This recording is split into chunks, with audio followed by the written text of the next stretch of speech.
There's another like that happened in the bottom. And then the mayor from. Yeah, yeah. I was shooting it over at the government. And then But every. top testing 1, 2, 3. This one. Test 1, 2, 3, 4, 5. Okay, we. Yeah, that was the. And then the mayor from. I was shooting it over at the government. And then top testing 1, 2, 3.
Yeah.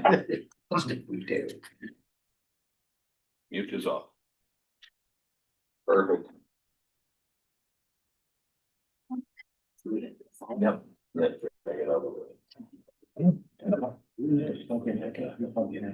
it's fully charged.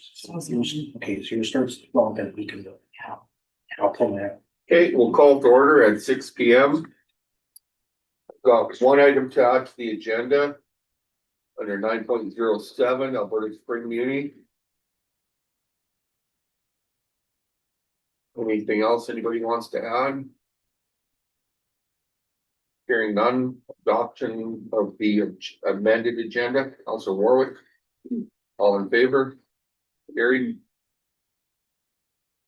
Delegation, Mr. Hutton, how are you today? I'm fine, right? Good. You've redesigned this place. A little bit, Last time I was here, the lectern was over. yeah. Saturday. Matthew didn't like sitting up there with his back to Oh, us, wait. so he moved out there, where the cool kids sit. Lots of changes.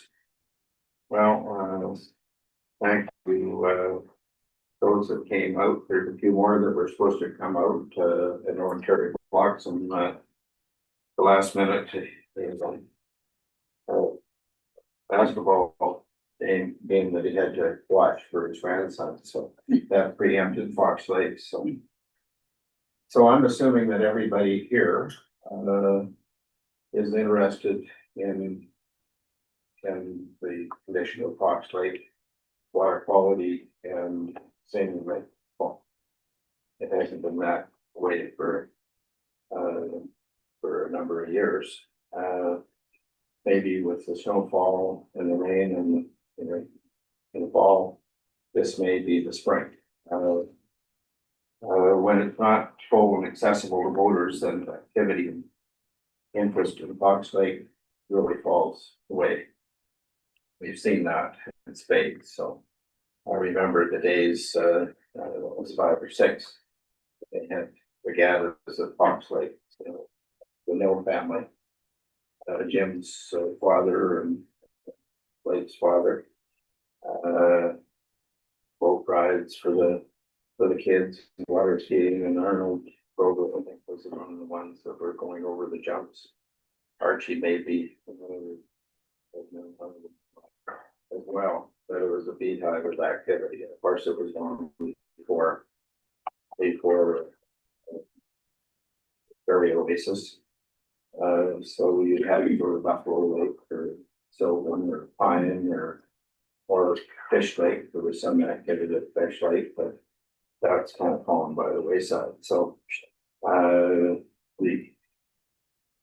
the proximity of Prairie Oasis and the reliability of its water supply has made Fox Lake or cousin.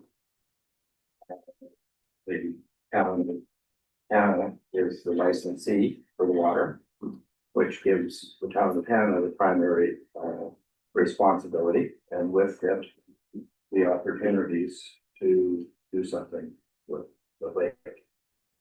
So I'm assuming, because of the representation on Pilot Harvest Sky, that all the council members, including the new ones, are familiar with this Harvest Sky document. Is that a fair assumption?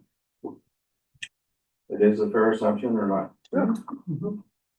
So the Fox Lake concept plan for the campgrounds here. Here. And the details for pull through sites, you know, etc.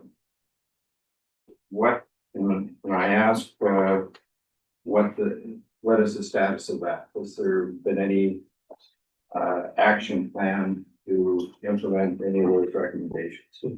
Not at this current time. I'm sorry? Not at this current time. So is there a task force?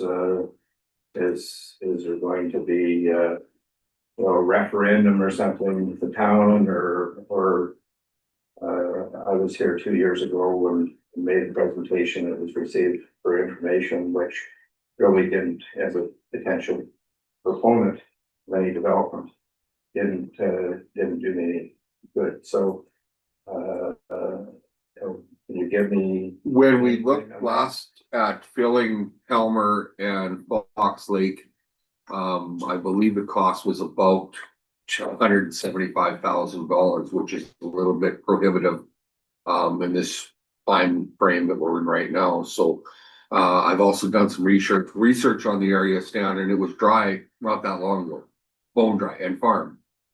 Well, I was a young boy when that happened. Yeah, no, I remember I think Dad and Roy and Tom Scott, Randy's father, I think farming that and walking in the west end of Fox Lake, trying to hunt birds, and the crop was how high it was. It never gets that high in part of the world, but it was high enough that you could hardly see over the top of it. But so I have a number of questions for council, so I'll just leave this with you. But number one is the control structure that diverts any spring runoff into Fox Lake in good working condition. And I believe it is, because I had a call regarding that. Two is the channel taking the water from the creek into the lake being maintained and clear of debris and growth of weeds and shrubs, and not there, if that's the case. The gate is operational. Yeah. But We're not how about maintaining- the channel? We're not maintaining the channel. Right, who would maintain that if the town doesn't? We asked special areas to help us and they haven't been able to get over here to help us.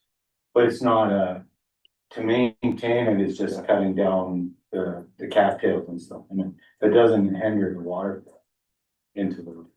Well, if there's a flood, I don't see that being the case. If it's a trickle, it might impede it. So anyway, I'll go on. 3, is the gate between Fox Lake and Helmer operable? If so, why is Helmer not full? And I understand that it's not operable. So if not operable, what plans are being considered to fill Helmer Dam by siphon or other means so that Helmer can once again support a fishery? I believe that gate is operational, is it not, Brent? It's operational. I don't know if we get it shut. Yeah. But we have opened it in the past. Yep. We haven't had to. So, or what are the plans to extend and repair the road launch? I understand from Terry Blossom that, notwithstanding the water level, you cannot launch a boat without getting your trailer hung up. 5, what are the plans to maintain the beach area and protect beach area? 6, in locations where there's been slumping and erosion, are there plans to stabilize those banks? 7, how is council responding to the Hanna recreational living study of March 22? Copy of some of the concept plans available on the Harvest Sky Economic Development website site. So those that haven't reviewed those, I encourage you to do that. 8, does council support private development around the lake in principle? I tried to get a sense of that 2 years ago from the previous council and was unsuccessful. We just simply received it for information. And I then went to Harvest Sky and took 2 or 3 attempts to get even the notion of potential support for any development, not what I want to do, but any development at all around the lake. 9, which will council consider tiny homes or cottages on public lands that other jurisdictions have with yurts or tiny homes. So a couple of things come to mind. There's yurts in Mississippi Provincial Park in Manitoba. I think there's some in Rocky Mountain National Park. There are probably no doubt some in Alberta. So there are not scale camps that seem to be pretty popular because it's a unique attraction. And his council aware of the Raptor Ridge development, for example, in Drumtown. So there were lots there that were being sold, titled lots, in order of 75,000. Well, the town of Hanna had difficulty getting rid of lots and filling place at $20,000.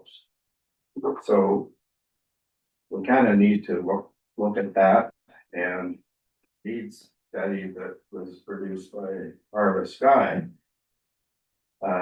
shows that there's a need for 1 and 2 bedrooms in Hanna. There's an oversupply of 3 and 4 bedrooms, and I believe the proposed development north of the lodge is predominantly smaller homes, presumably 1 and 2 bedrooms, because that's where the market is.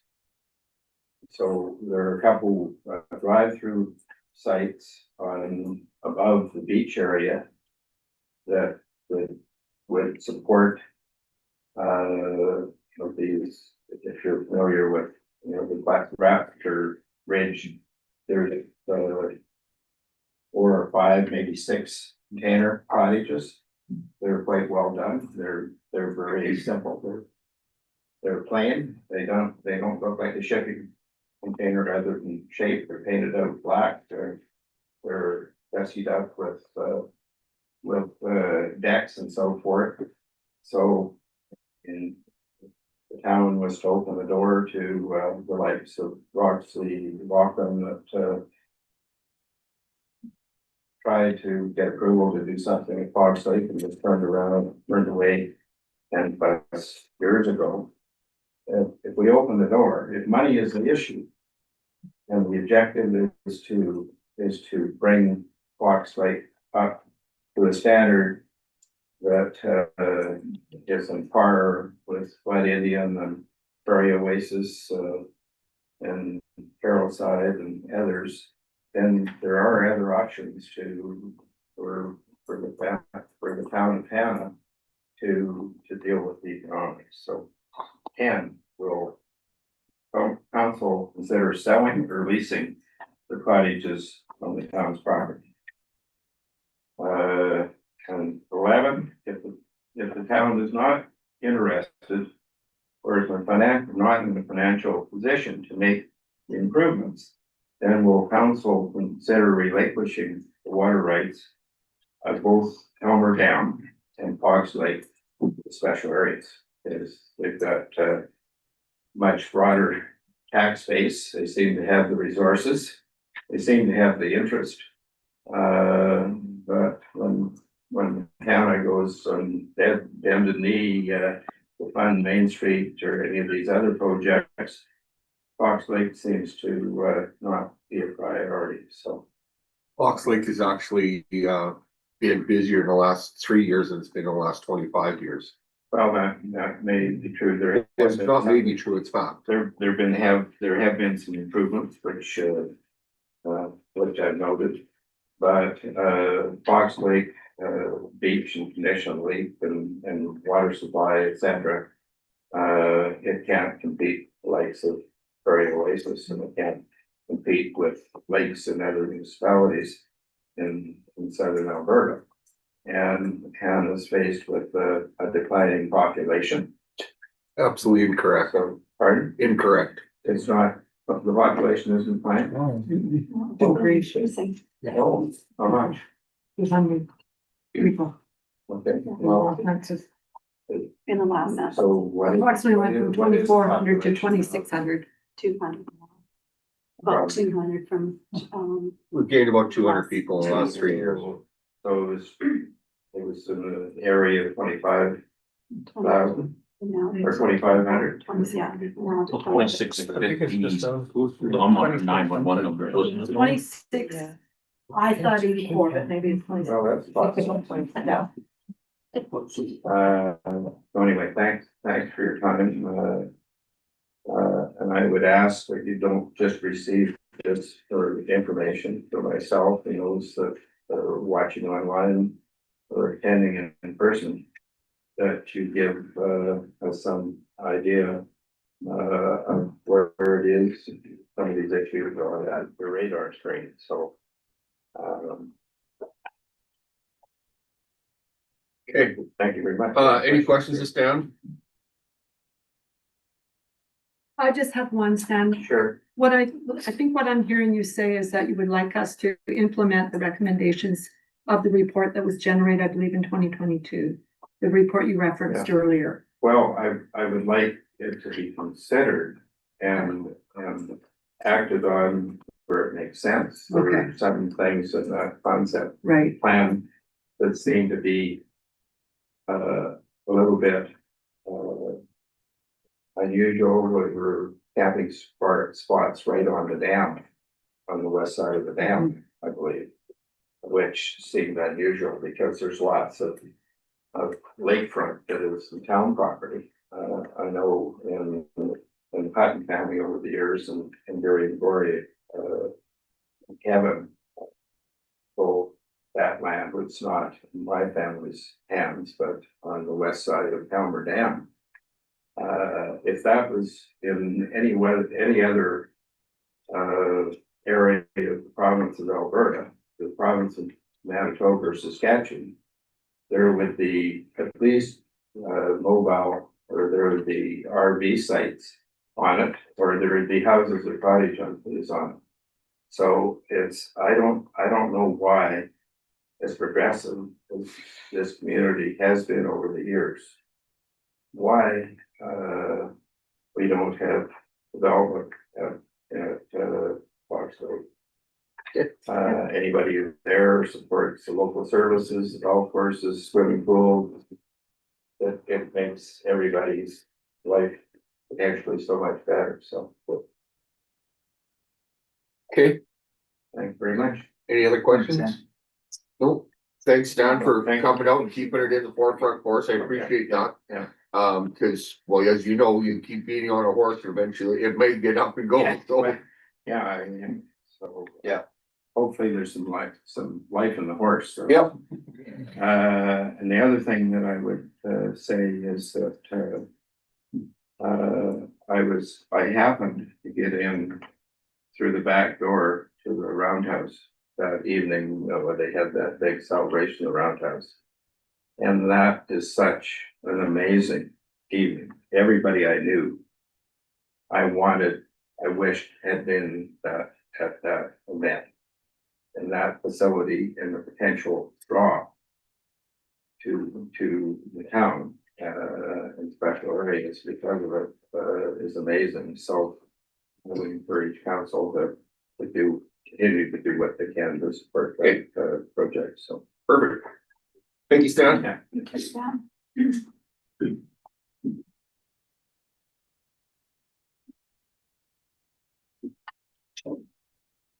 Yeah.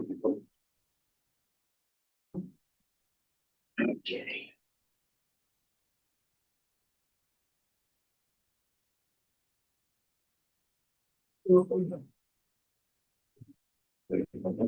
Yeah, I didn't want to go through all that, but if that could be.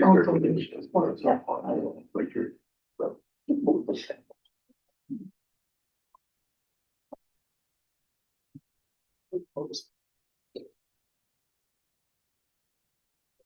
Okay, moving on to public presentations. Appreciate that. No worries. Good seeing you, Stan. See you. Thanks. You betcha. See ya. Martha, your time to shine. Mr. Moore, please stop this report. You're good, okay. Ms. Splatters, get a hold of you? Or Dana? Or presentation? Okay, he reached out to me and said she was coming, so she's going to see her. Moving on to number 5, adoption of the minutes. Minutes of the regular meeting of council, December 9th, motion to approve as presented. Council Robick, all in favor? Carried. Minutes special meeting of council, December 15th, 2025. Motion. Council Farrell, all in favor? Carried. Minutes special meeting, December 17th, 2025. Motion. Council Kroll, all in favor? Carried. And minutes special meeting, January 5th, 2026, Council Card. I think I got everything but Mr. Hunter, so. And carried. Moving on to 6.01, the accounts payable.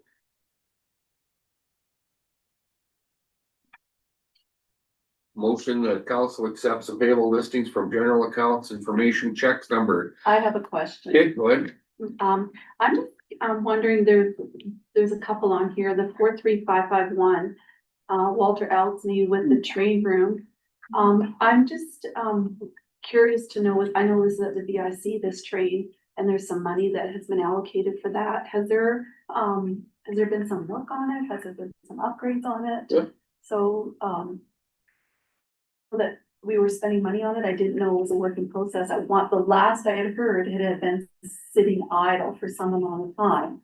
So is this an ongoing project? Do we need funds to complete this project, or? So it was in the 2025 budget Okay, to finish it off. Okay, And they've used up most of the funds, or Okay. all of them for what we had left allocated, so there's nothing going forward to the 26th year. So they have everything that they have and need to work on it and hopefully complete it. that is great news. And so will it also remain there at the VIC center then? Yep. Good, awesome, great news. I did have one other question too, the 4727. It's Dawn Memorial's Duchess Church damages. It just, just the location in and of itself seemed precarious to me, so I'm just looking for clarification. Yeah. I had to ask Caitlin that one the other day, because I wasn't sure what it was myself, so, had that too, sorry. What did Caitlin tell me? Sorry, I can't remember off the top of my head. That's why we need to address these prior to the meeting, so we're not. You can do follow-up, that's fine, I'm okay with that, it just, came up and I was just kind of curious why. Yeah, just, so yeah, if you can just do a follow-up, I'm just kind of curious. Yeah. About those, particular funds, so, Okay. thank you. So council accepts accounts payable listings from the general account for the information. Check number 404-043-551 to 043564. Direct deposit 004681 to 004764, and electronic funds branch number 995 and 998. Motion, Councillor Hunter, all in favor? Carried.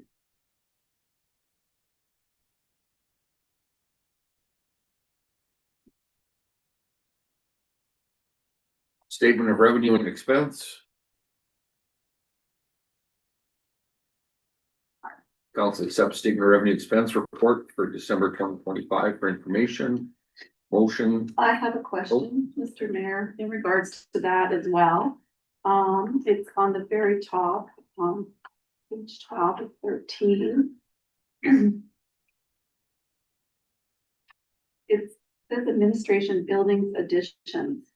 And I'm just looking for clarity on exactly what that means.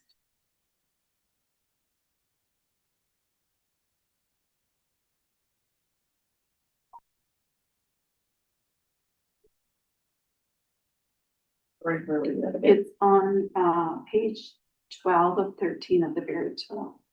Assets of operating, and that's under administration.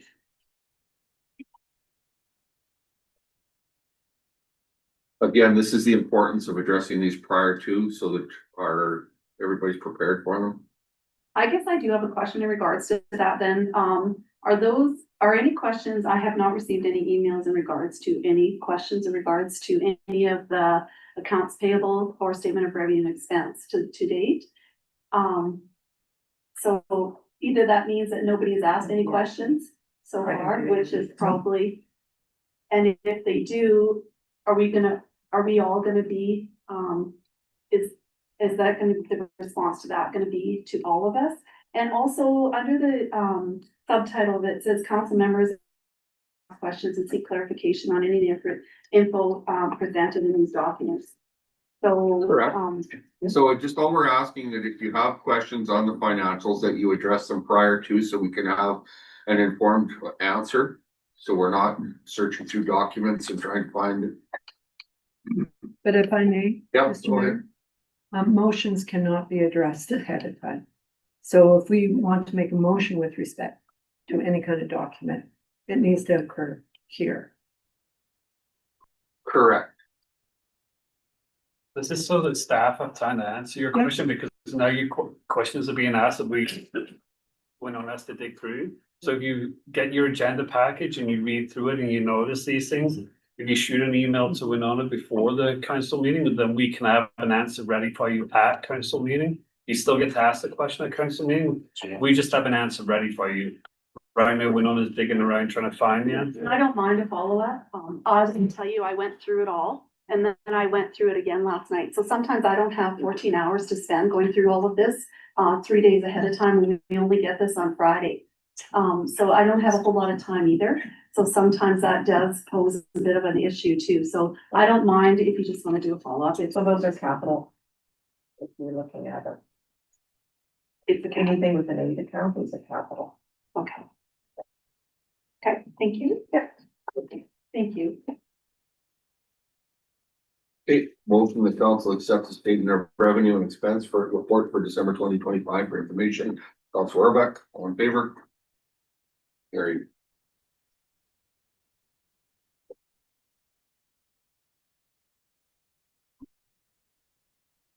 Budget overview. Any questions?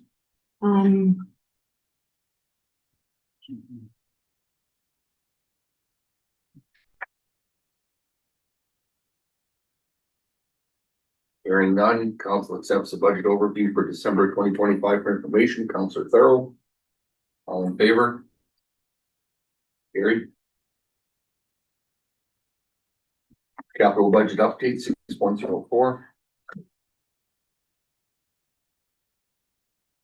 Is this to the fourth quarter? Correct. Thank you. And 2025 is still in working numbers. It's a working so, document? Yeah, it's, yeah.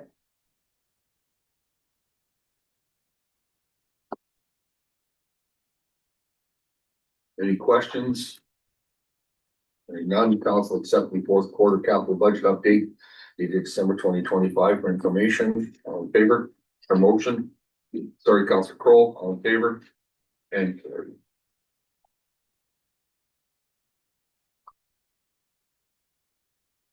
Committee reports. CSB. Carol? Oh, in that meeting, it was mostly, we did a lot of review on discussion on our new, ESG grant, we shortened it. And, we are going to do it 3 times a year, starting, February, June and October are dates. And then the other thing that we talked about was the fee review. We're going to do it a little later in the year. We're pressed for time to get it done for this year, so we're going to catch it probably in June for the start of September. And that was pretty well our 2-hour meeting. Discussion on them 2 big topics. Any questions from Councilor Farrell? Hearing none. I'm just gonna Oh, add something. go ahead. Just so people know, January 31st is the deadline for our first cycle for CSB grants. So we do have 20,000 now. We will have 3 cycles, like Vern said, but just so people know, January 31st will be the cutoff for our first cycle. And we will meet in February about it. Yeah. Okay, motion to accept CSB report for information. Council Rohrbach, all in favor? Carried.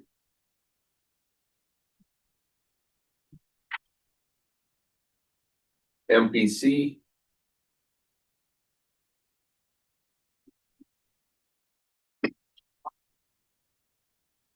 Councilor Carr, Councilor Warwick. Any report? No, we had a brief meeting on December 19th. And, as indicated in there, we had some great discussion around the request. And at that meeting, it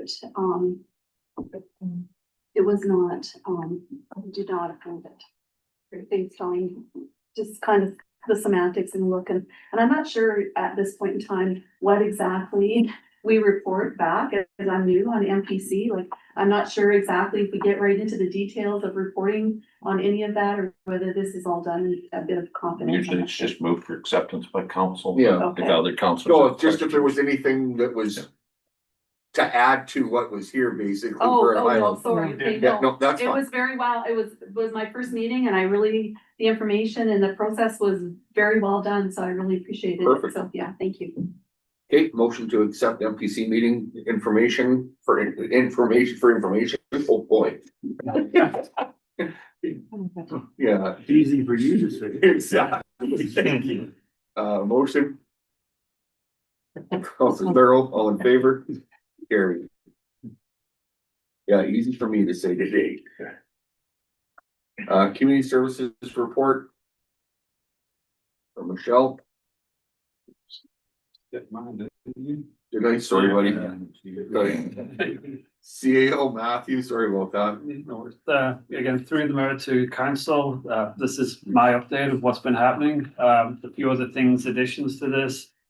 Kitty's Corner they want to extend their contract, they want exclusive use, so I think we should probably renew the contract. They were looking for a 5-year, but we might do a 2-year. We're still talking about that. It's just, when we reviewed the rent that they pay, it's not been changed since 2012. So I don't know if we want to commit to a 5-year term on that. We'll give them 2 years to see what they're thinking after 2 years, if they still are fully committed to being there. Still looking into website. It was brought up that our website isn't that great for mobile devices, so we've talked to a couple companies that can do that. I think one offers a complete package where we can do the meeting management part of it, which we were going to try to do last year, but we just didn't have the time to do it with the other stuff. So we might be able to combine both of those together. Still having meetings regarding the ATCO land, and what's not on here, Pace was delayed in making their final payment, but I was told that that final payment has been sent to the lawyers and we should be receiving that soon.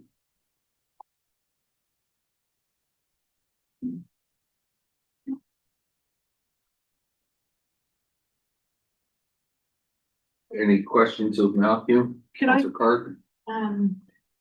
With regard to the 2025 infrastructure survey for Stats Canada, what is the goal of those surveys? What outcome would be achieved or has been achieved? The As- biggest challenge was testing mine and Brent's knowledge of all the stuff that I think it's, so they know where municipalities stand. I think that it's to know if we know what's going on in our municipality and that we have an active plan to deal with our future infrastructure. So those are some of the questions as well. So do we know what's happening? What condition do we think these items are in? So it's a formula to help address the assessment. With regard. yeah, to I don't know what they're going to do with that. If it's going to lead to more funding or if it's just a task in collecting information, but it was pretty comprehensive to do. Yeah. And it was a requirement, it wasn't a by choice. No, we didn't have an option, but it was. But we don't really get a report on what they're doing. Yeah. They're just seeing it, like if we say our bridges are in poor shape, but this year we said we replaced our bridge, I think they're just looking to see if we are actually spending money to Complete infrastructure. complete infrastructure, or if they're just letting it fall. Some of the questions was how do we rate things and how much have we set aside in reserves? How much do we budget each year to the replacement of these things? So we were filling in those as well. So I think they want to know that we're monitoring these things and we have a plan. Okay, so it's an accountability thing, more so Yeah, than yeah. anything. Okay. Thank you. Or a statistics record. Yeah, It could be, something similar. But as soon as I did that one, they sent me another on the salaries. Which is a lot easier to complete It's not even yearly. than that one. Like the last one was in 22, right? Yeah. So yeah, it's not even every 2 years, it's whenever. whatever department, Yeah. whatever department comes up with something that they need to do, so. Motion to accept Matthew's report for information. Councilor Kroll, on favor? Carried. Community Services Coordinator Report, Michelle. Any questions, Matthew, do you wanna Yeah, if you have any questions on Michelle's report, I think with Brent on board now and learning FCSS, we're reviewing our FCSS program works and, we've had comments on some things we think that we're missing and things that we should be doing. So we're Brent, Michelle and myself will probably look into that to try to address any gaps that people feel we need to address. But yeah, there's some job fairs coming up that I guess Michelle will be taking part in as well. Any questions of Michelle's report? Motion to accept for information, Councilor Orbeck, all in favor? Carried. Who's this next guy? Mr. Olson, you ready to rock and roll? Sure. As you can see, kind of vague what's going on. I'm doing lots of, looking through emails and quotes and just trying to catch up speed, what, facilities are like. Getting ready for budget and stuff we need. I do want to address, there's lots of complaints that we don't do alleys. It's not that we don't do alleys, it's just, my word. If we have time, we get there, if we went, we'll go through them. Last time we hired, it was 3 years ago, we hired 2 loaders and it cost us almost $2,200. We try to get there and we help people out as we can, but we're focusing on the streets. And believe it or not, I can't get everywhere in 3 days. I know.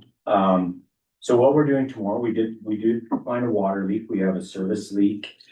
And we're gonna fish because there's no moving water on surface, but it's really wet. The house has no water pressure and we can hear water run.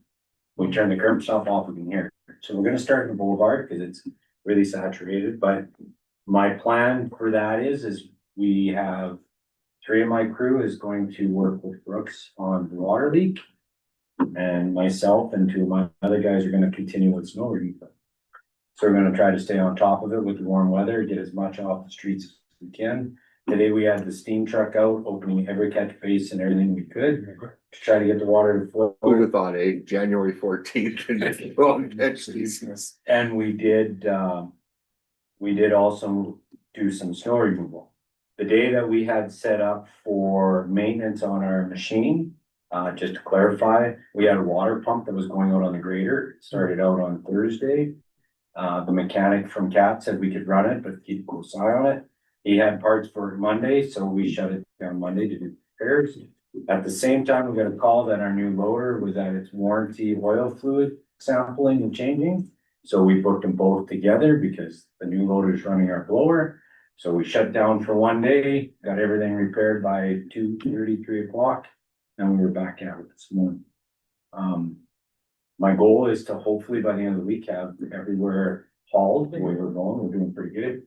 If we can find that leak quick enough, we're back to 2 trucks and we'll end up in the new subdivision. We have our new signs out. We spent $2,200 on signs. It does say no parking, towing, zone at owner's expense. So we put them out. Now we haven't. We have to do some publicity and we're working on window knockers that we want to put in to let people know that the next time we come through, if we have our sign and the vehicles aren't off the street, we will have them towed. We have not towed anybody this time because we felt it was too soon.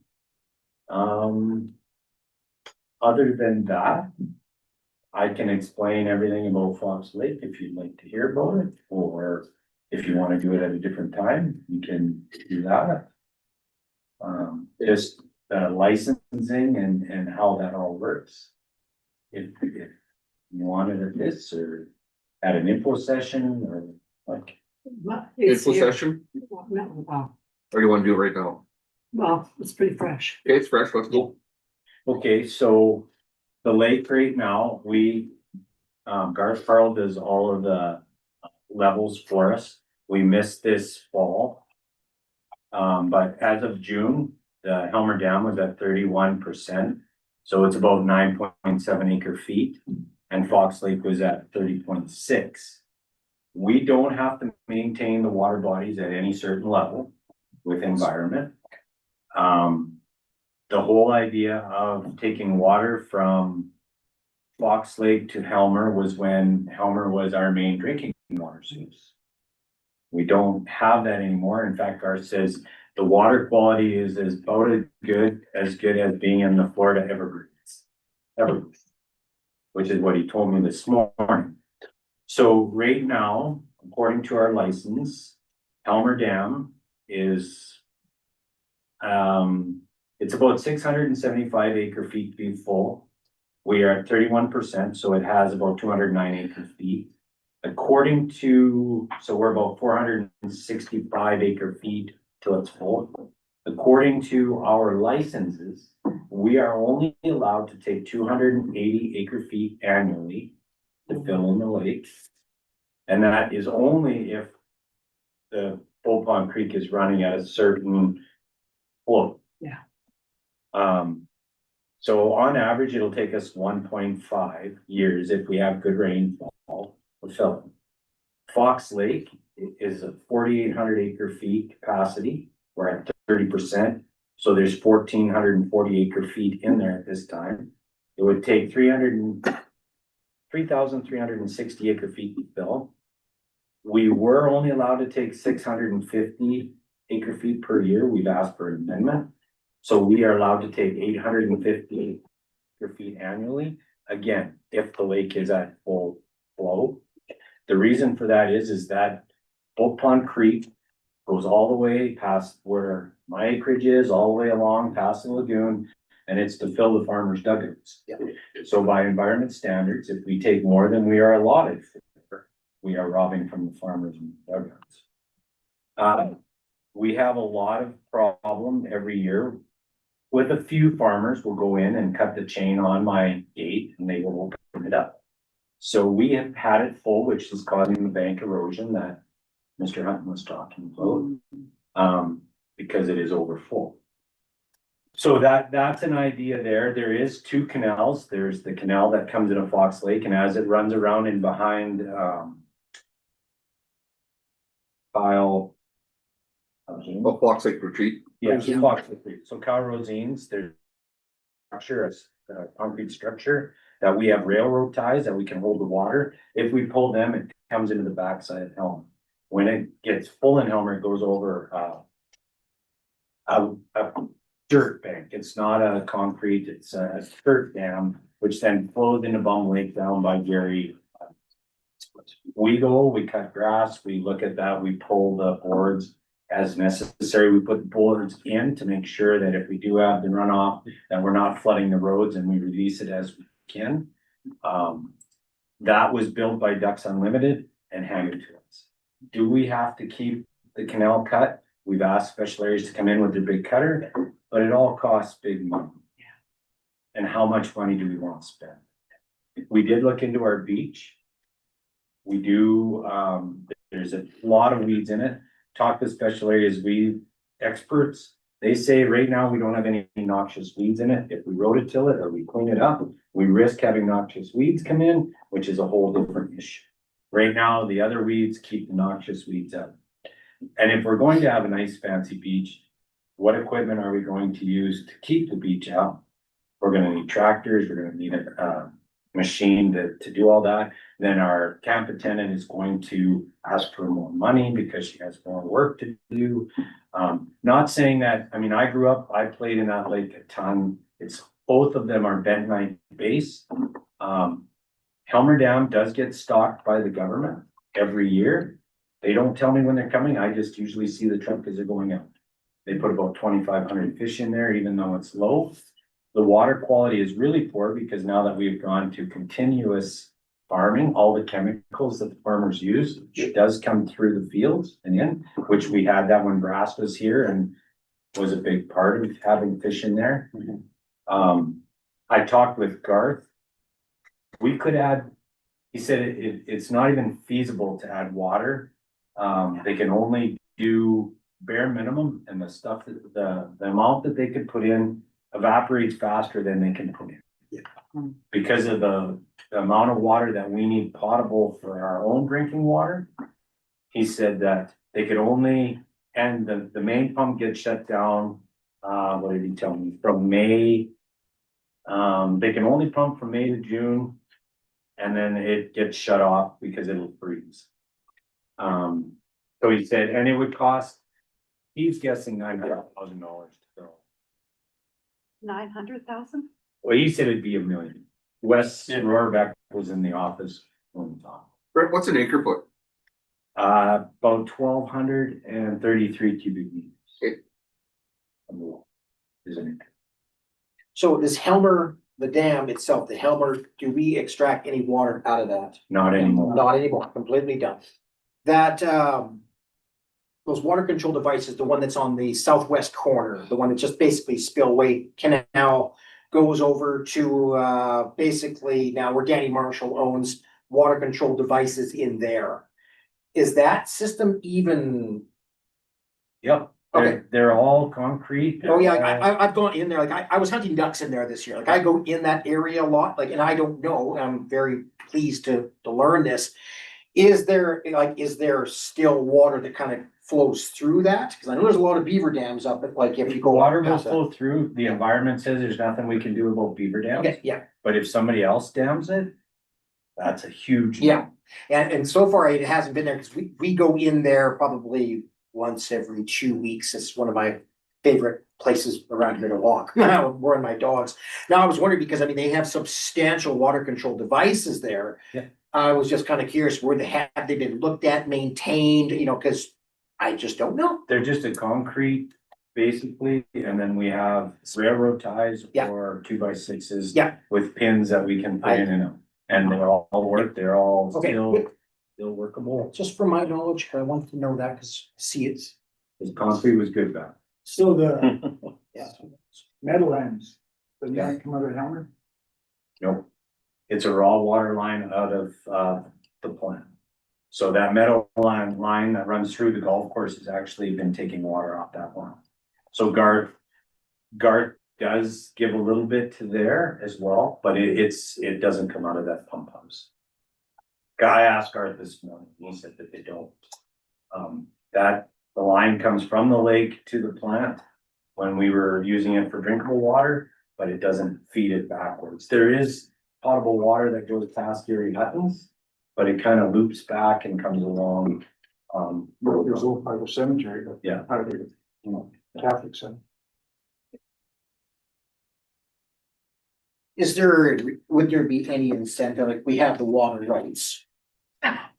Is there anything to like, would special areas be interested, like, is there advantages to having them versus not having, I know it was historic. The water rights are from the environment. They don't want them back. Okay. They don't want the responsibility. Yeah. Special areas definitely doesn't want. That's what I was Oh, wondering. no, they have Blood Indian. Yeah, They just started to That's fix what I- up Little Fish Lake.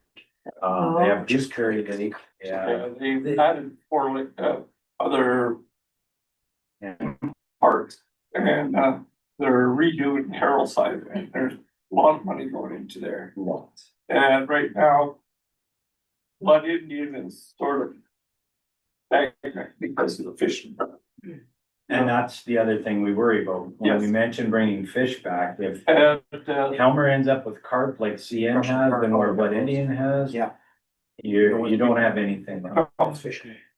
most of our lakes around here are pretty well shut off. They're getting there. As far as our campground goes, we get lots of comments on our Yeah. campground from people that So you- stay.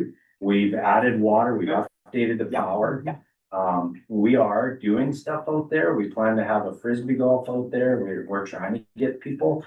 But, I mean, back in the day, the boats were a lot smaller. Yeah. They're a lot easier to Yeah. maneuver. Yeah. We do have a boat launch. I talked to John Armstrong before he retired about putting one in. They're astronomical for pricing and how Oh, we yeah. talked to Dr. Davey, he had lots of ideas. It's not facing the right way, but as soon as you move over, we're on farm. Yep. And we work with the farmers, but a lot of those farmers aren't.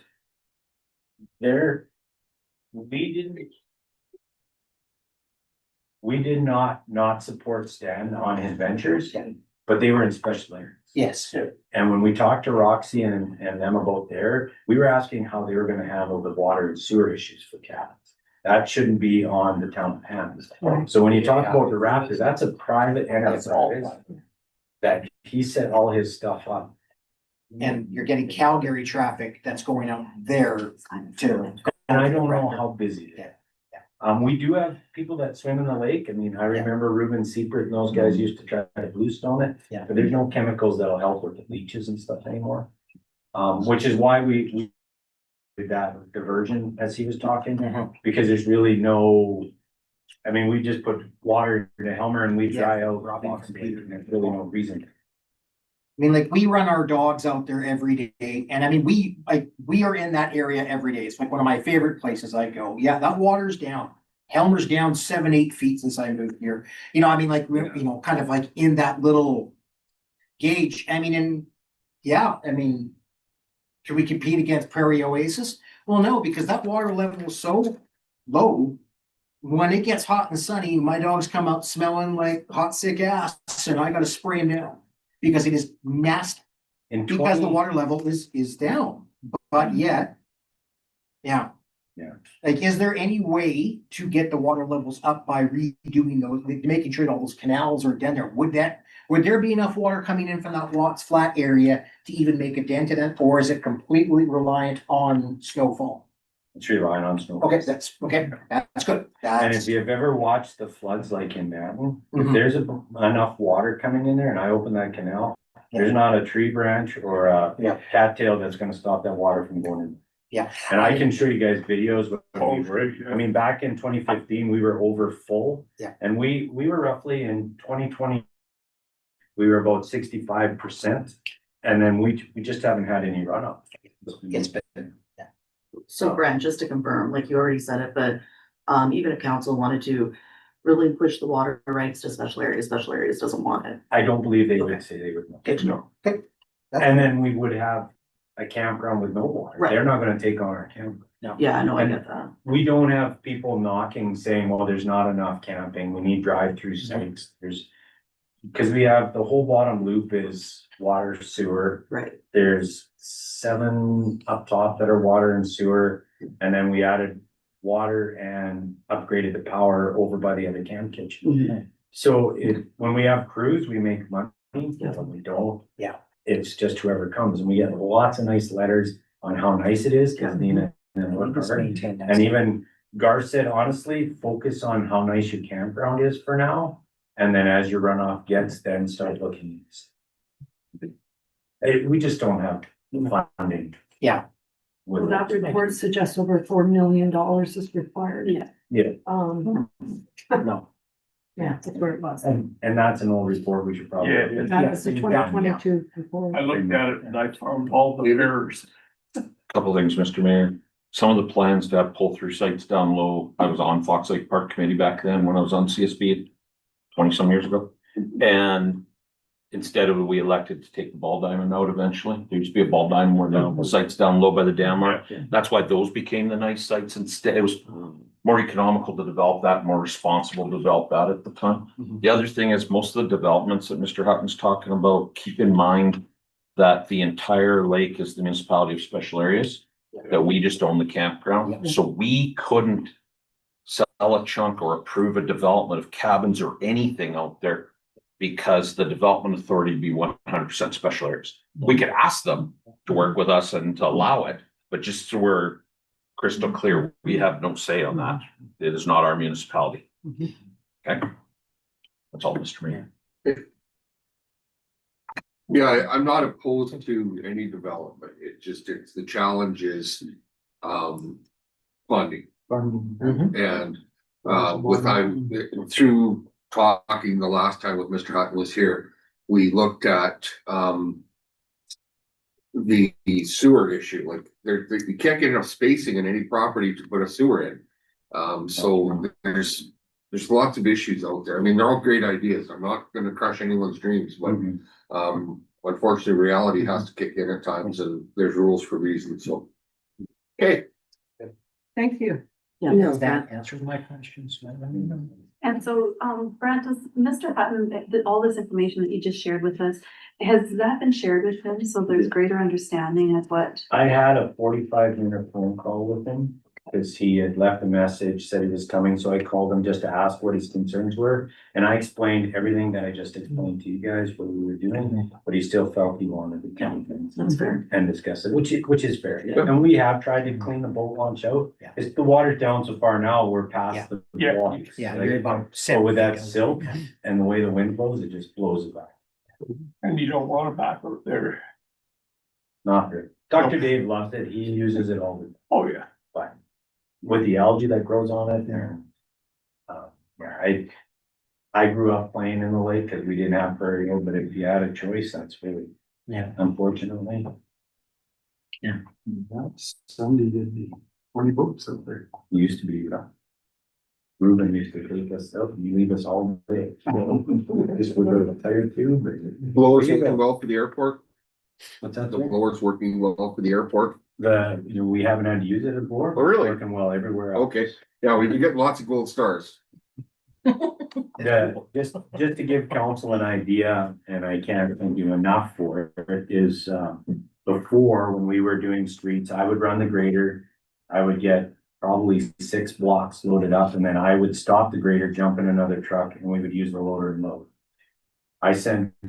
Braden went out the other day, had 5 blocks, moved to the next one, which was on Third Street, and then he moved to 6th. By the time he started grading 6th, I was doing Third Street. With just 2 trucks catching up. It's unreal what it means. And no vehicles going back and forth underneath us, we're just going straight. The alleyways, Shaker Alley, going through there, the cemetery, we've had a couple, funerals and graves, and it blows the snow so far back that we don't have to worry about it. It's a very awesome piece of equipment. Good. Brett, one question I had this last little while is walking paths. Yeah. Is it our responsibility or do we remove the snow off of them to make them worthy of walking in this? We don't own the shale ones, but we have been keeping the pavement one done. Cause it's too hard to keep the shale, we start sleeping, all of a sudden we're scraping the shale up. But the pavement one, we've been brushing and keeping it down and trying to keep it sanded. So that they can walk from the lodge down to the grade and stuff. Yeah. But that's about the only one that we try to keep open. Yeah, because, you want to put your shell or you don't want it. Yeah, they end up going too low or, so we just don't do the shale. Thank you. Arena looks good. Pool, yeah, pool's pretty quiet right now. Why, but there's a lot of stuff. There's lots of stuff going on. I've been signing lots of Vingar checks and, yeah.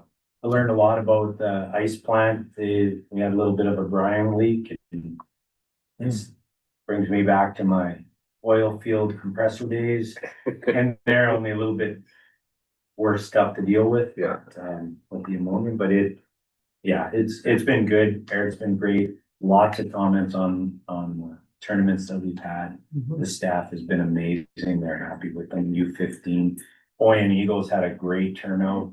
They couldn't have been happier with their turnouts, and hopefully they'll do a few more. So, They said they were gonna. yeah. Yeah, afterwards, they were really thrilled. So thank you to everybody that came out and supported them. We do have seven local kids that are playing on that team, so it was great to have the support. Hey, any other questions of Brent? Hearing none, motion to accept Brent's report for information, Eric, Council Warbeck, sorry, all in favor? Carried. Thank you. Next on the agenda. Development.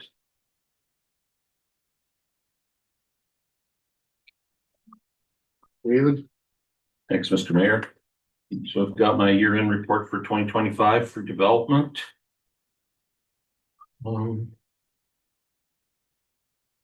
This slide here shows you the developments over the past 5 years, just as a bit of comparisons. So very slightly up from 2024, but still a little bit lower than the previous 3 years before that, but nothing too alarming either way.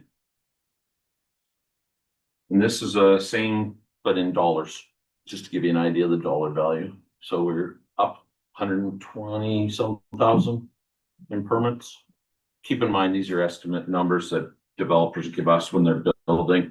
I always explain to them, it's not exactly what your assessment's gonna go up. You're gonna get assessed separately. Just give us an honest number, but the assessors, when Terry and his group do their assessments, they catch the actuals, what they figure it's worth at that time, but just gives us a bit of an idea what we got going on in the community. This just shows the breakdown of what the permits were between commercial, industrial, residential, home occupancy, fences and signs. Did a lot of fences this year.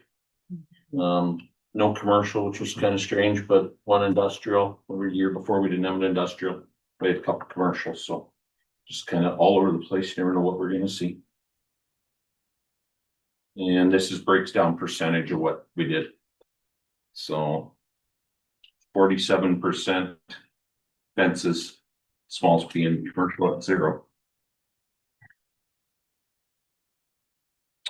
And this is a 5-year comparison by each category. So 5-year industrial, you see, we don't do much industrial permits. We don't have a lot of industrial zone land, so it's tough. The one we had this in 2025 was the screening that GFL put up out there trying to mitigate some of the blowing issues that they had. Commercial, again, done, but previous year we had 7, the year before that 3. So there seems to be no rhyme or reason to it. Our residential is a little more stable, I want to say, but slightly up from the year before, very similar to a couple of years ago. So what would fall under residential? You do a shed, you do a house, you do an addition, a deck.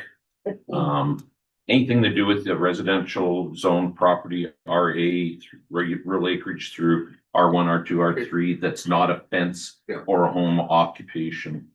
No, I was just wondering, Yeah, like, no, that- whether a a deck deck. or a shed or. Yep. And a shed under carport. 100 square feet does not require a permit. Under 100 correct? square feet does not require a permit, but must still follow the rules of the bylaw on setbacks from property lines and heights and everything else.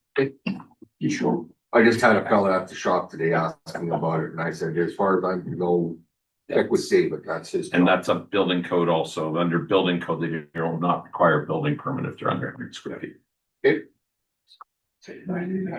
5-year home occ. Down to 4. You never know with this one, right? It ebbs and flows, and I don't read too much into it because sometimes I'm more curious as to how many home occupations survive and don't shut down. Right? Like, so anytime we're adding is a good thing, but I don't have the numbers to show what stays in business, right? It's not on the development side. Licensing, maybe Lori's department could give you those numbers if needed, but home occupations are very interesting to work with. There is some great ideas out there that some people have sometimes that you're just like, wow, didn't know that was a thing, right? And a lot of inquiries, not all end up in a permit or in a license. A lot of them are ideas, and I try to be positive with everybody's ideas about, really there's nothing too crazy.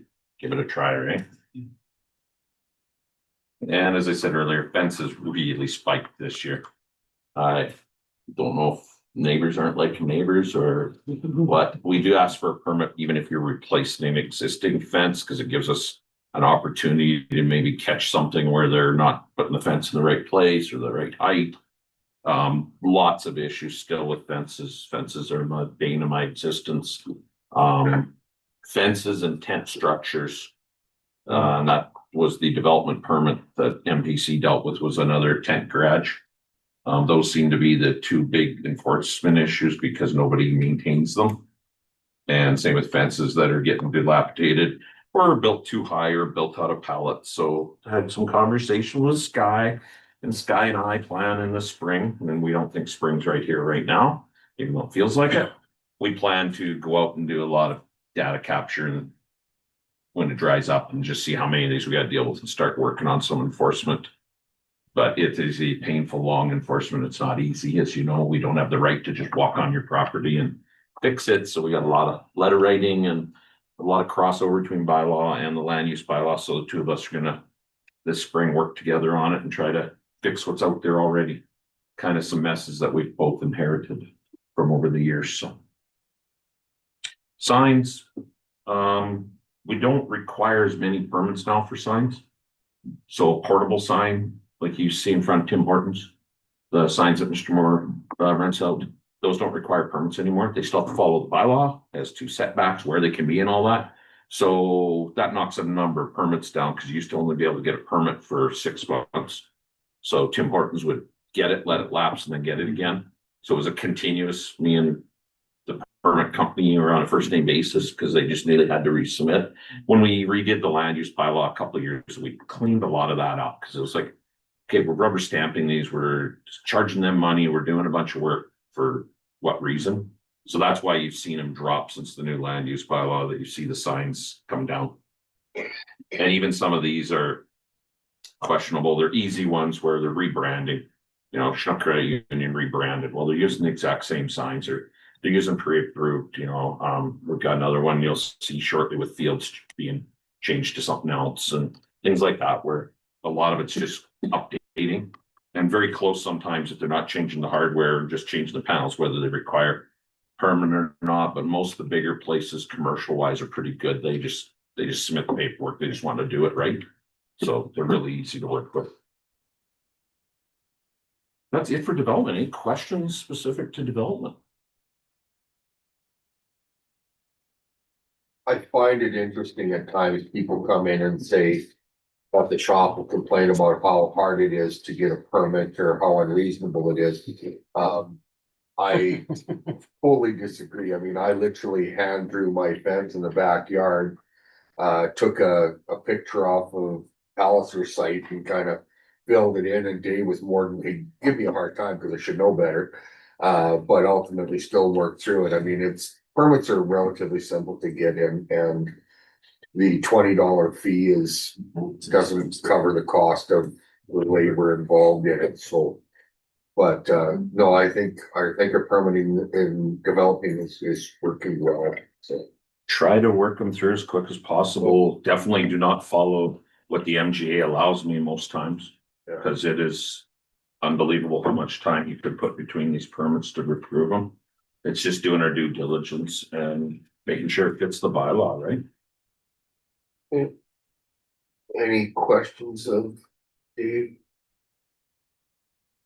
Hearing none, motion to accept the development officer's report for information. Counselor Card, all in favor?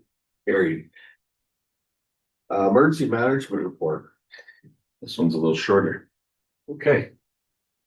Synopsis of what we did last year. February had some meetings with our emergency management field officers, reviewed our plan, what you here referred to as the MEP, Municipal Emergency Management Plan, MEMP. March, again, more meetings with special areas, DEM, and going through our regional. We have 2 plans. We have our own municipal emergency plan, and then we're part of the greater regional special areas emergency management plan that does the whole entire region. So we have both those that we're working with at the same time. In April, myself and our director of emergency social services, which is your, what do you call her now? Community services coordinator, who fills that role for us. Michelle does. We met in a regional meeting in Acadia Valley. We move our regional meetings around, so we were in the far southeast of the region.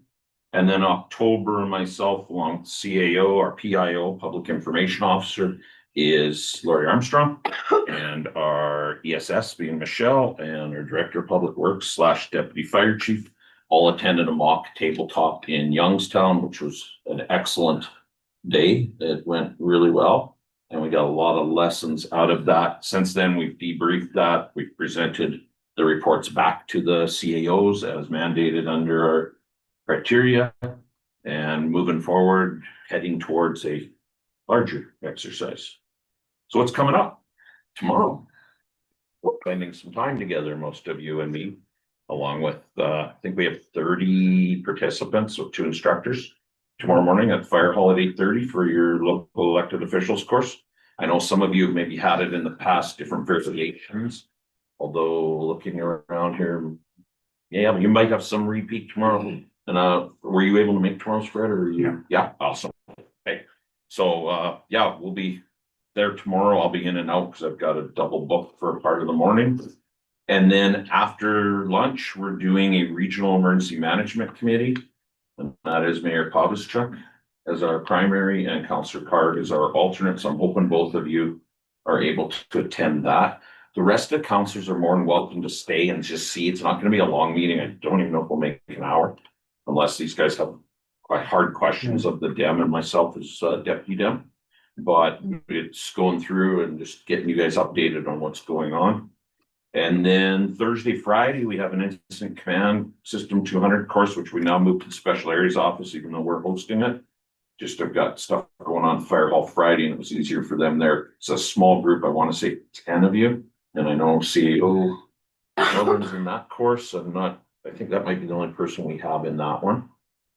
And the rest of 26, we're just going to be having a lot of courses going on, trying to keep our staff updated. I know I've got a few more. I need to get into 200 here when Noni can free up some staff between all the training and cross training we're doing in the office right now. It's sometimes tough to get people in the courses just the way the dates hit, but all across the entire region, I'm trying to get as many people trained up and as much redundancy as possible. So when somebody's on holidays, we don't really care that there's somebody from another community we can pull in or somebody within our own organization.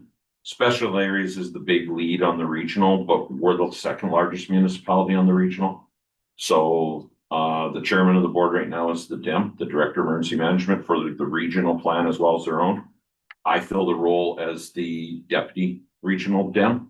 Michelle fills the role as the regional ESS.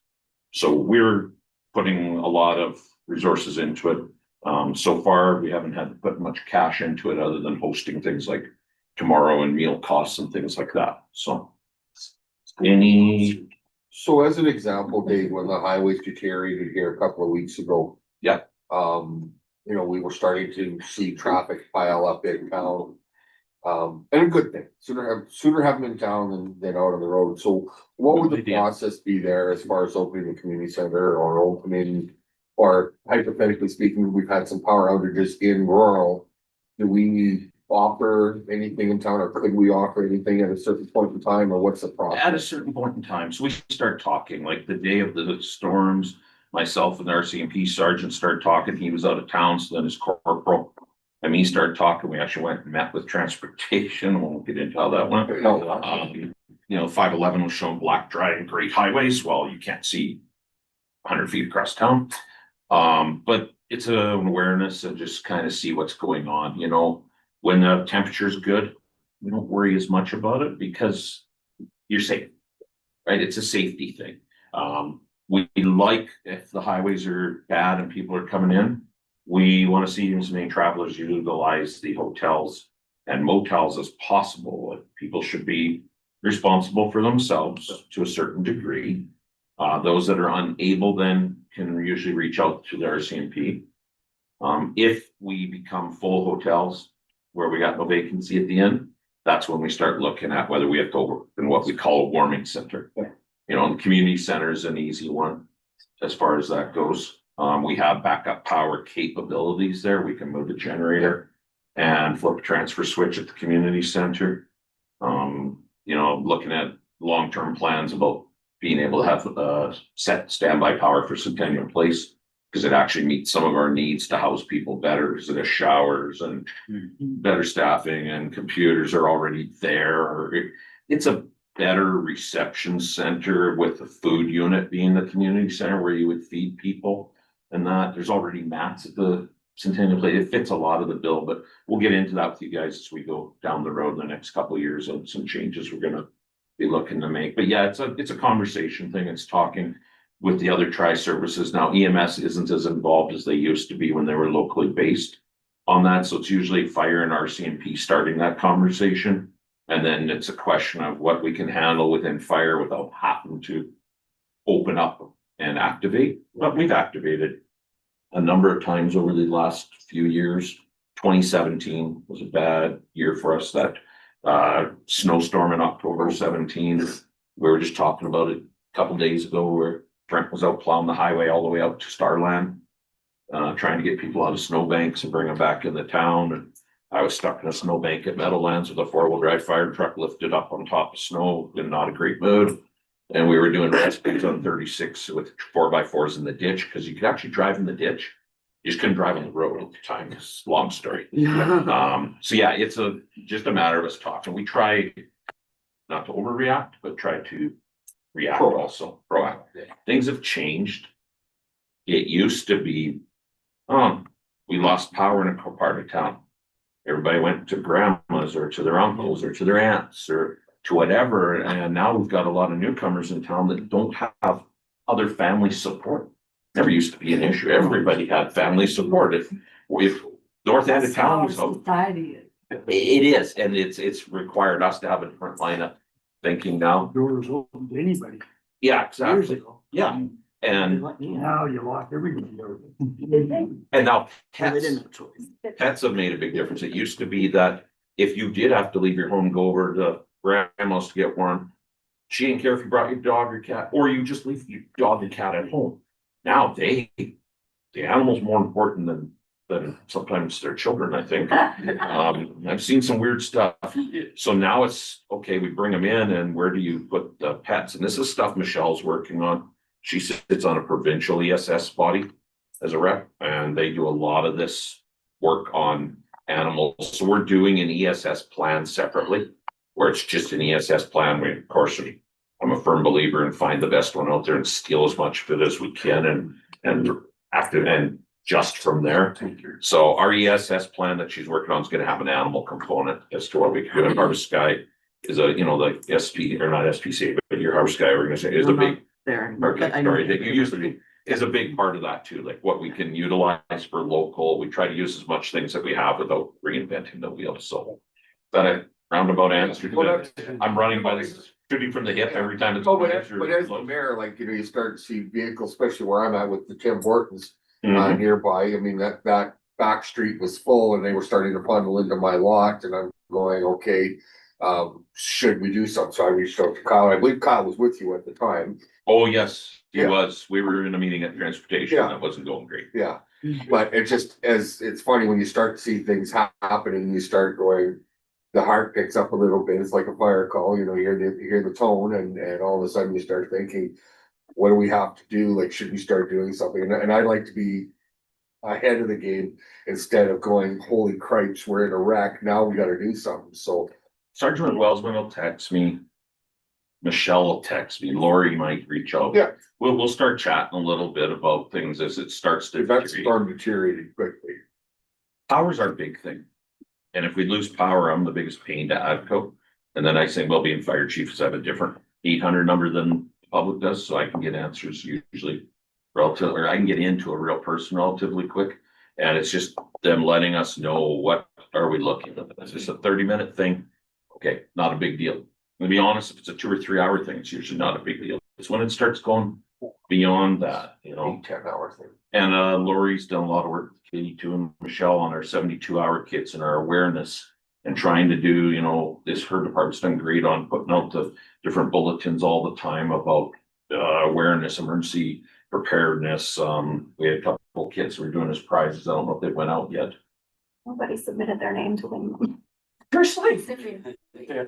Wow, okay. You should open that up again. I suggest you put your name in because there's some really good stuff. Yeah. And that, so it's all baby steps on it. It's a lot of education. A lot of education of the public. We did an open house 3 years ago at the fire hall during emergency preparedness week. This year it's back to our turn. It went to Oyen and the concert. Now it's back to us again, but we're looking at doing it more school focused, working with the school in that during the day. And then we're yet to see if we're gonna run that into the evening a little bit more too. Okay, cool. Any other questions on that? Motion to accept Gavin, Councilor Farrell, all in favor? Carried. Archie, Okay. up for water. Yeah, I needed water. Current membership, we're sitting at 27. Our goal is always 30, so we're down a bit. Got the word out. Actually have Katie running some advertising, which we haven't done in a very long time. Usually word of mouth is good enough to get some applications in, but she was looking for some stuff the other day, or had some room, so we're gonna try to see what we get with our beautiful poster that she built for us. Not too concerned at 3 down. It's always a revolving door, it seems. So we've got our core 16 to 18, and then the rest just seem to be in and out continuously. So our emergency training partnership was established in 2005 with the commissioner's office at that time, and this is more for you new counselors, had said, you know what, we're giving $2,000 for a course. We're tired of doing that. We'll give you $5,000 if you do regional training groups and formally form groups. So we formed a group. It's basically every fire department within the special areas and the MD of Katy Valley's fire department. We formed our own group. That's our formal partnership, but we also invite members from surrounding areas if we have room. We prioritize that group first and then go outside. We've done a lot of courses since 2005. Last year, we completed a 1001 Firefighter 1. That's your basic first course that you give a firefighter. It takes 5 weekends to do. We did a green rescue course for the first time. We purchased green rescue equipment at the end of the previous year. So we did a big course on green rescue. It's some of that equipment that I hope I never have to actually use for real, but nobody close to us has the equipment. So it was identified as one of those things that, you know what, we're good. We offer it regionally. Starland knows we have it. All special areas knows we have it. We'll take it anywhere nearby. If somebody calls and needs, we'll take a crew and the equipment if needed to help out. Unfortunately, it's tough rescue to do. Yeah. It's got a low success rate if you don't get on it right away. So, and then some fire medical responder courses. We had some research that a bunch of us had to do, and then we actually did a course of new people that had never taken anything above first aid before. So we've got our MFR medical first responder numbers back up, which is good. This is a picture of the green rescue being done out of the being done out of. Photoshopped? No, it is not Photoshop. Just I had to asking. drink before they. So we had a simulator with a tank that simulated a granary. And then we brought a B train in. Danny Marshall was kind enough to bring us a train and full of grain that we could use for the weekend and then ship out afterwards. This is how you rig if you're doing out of a grain truck or if you have. Contamination after that, wouldn't there be? What's that? A lot of contamination after. All disposal. So this is them rigging 2 ladders that are all lashed together to use it as a hoisting point. They pull Brent up out of the grain as they pump the grain away from them. In a silo, we built a cage around them. And then they got him on the ladder on the skid unit and are taking him down to the ground on a skid. And he looked extremely happy when I found this picture. You kind of left him in there. Funny story, we got a structure fire while this course was happening. And one of our guys was in the grain silo. And I made the determination, because there's 2 instructors, I made the determination to abandon them in the grain and let the instructors rescue him. He wasn't real happy with me. He wiggled out. He got out of the grain, which surprised us. But I looked at him and said, sorry, Dean, structure fire, they'll get you out when they can. So they actually started augers in the simulator below and moved some grain. So you got sucked down like a real and pulled along it. And then they had to build coffin around you and pump the grain out. It was an entertaining. I liked the course. Did you? Yeah, it was good. It was something different that we hadn't done before, right? So this fall, we started a firefighter 2 course, which will be scheduled, or last fall, will be scheduled to complete by the end of April coming up. We're in Oyen here in March and then back in Hanna in April. This is the kind of training, one of the props that they train on. This is actually Brent and Wes Rohrbeck being led in by a different officer at the time. I think one of the out of town guys. So you can just see how they're going in on the barbecue prop and containing the flame. The picture doesn't do it justice, but when you guys do your facility tours, and I'm hoping I'm as late as possible so it's really warm, we can show you how some of this stuff works, weather permitting and time permitting, when you do your facility tour over there. Take hot ones. It'll taste real good if you cook them on our props downstairs. So this coming weekend, and I am so happy with the weather. We are doing a hazmat course, awareness and ops, Friday night and all day Saturday and Sunday here in Hanna. So I'm happy that it's about -40. Definitely didn't think I was gonna get the weather we're getting. And then in this fall, we're looking at a firefighter 1 starting again. That'll complete in the spring, or it might be some pump courses going in instead. We're waiting to see what departments have how many students for each course.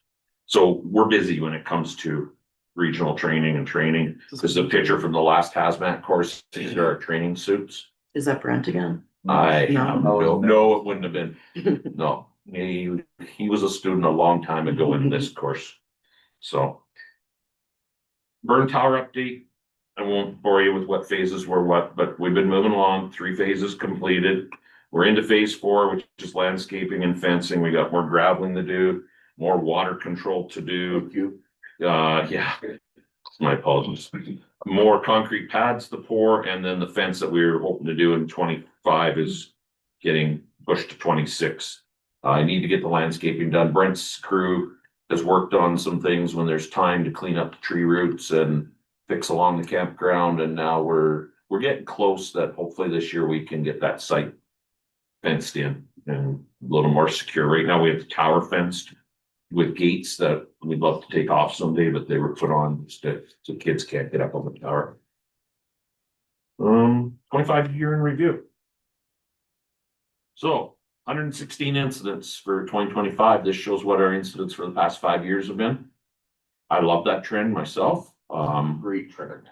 When I joined the fire department in 1990, we averaged 54 to 56 calls a year. Councillor Kroll would have been on still when I joined with those numbers. That was pretty average.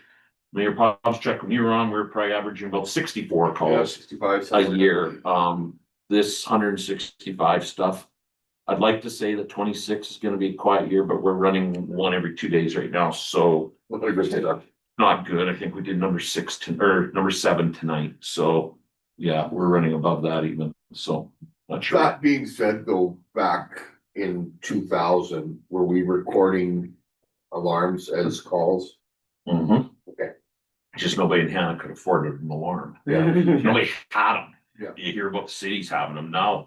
Tell us everybody else selling them. They're making them readily available. I know, point, that was one of the issues we had, because we had several commercial, like large commercial buildings in town, and we had multiple false alarms, and like he was getting to the point where we finally started charging them because responding to the same building 2 and 3 times in a night was getting very old, so. You're my worst commercial building, so.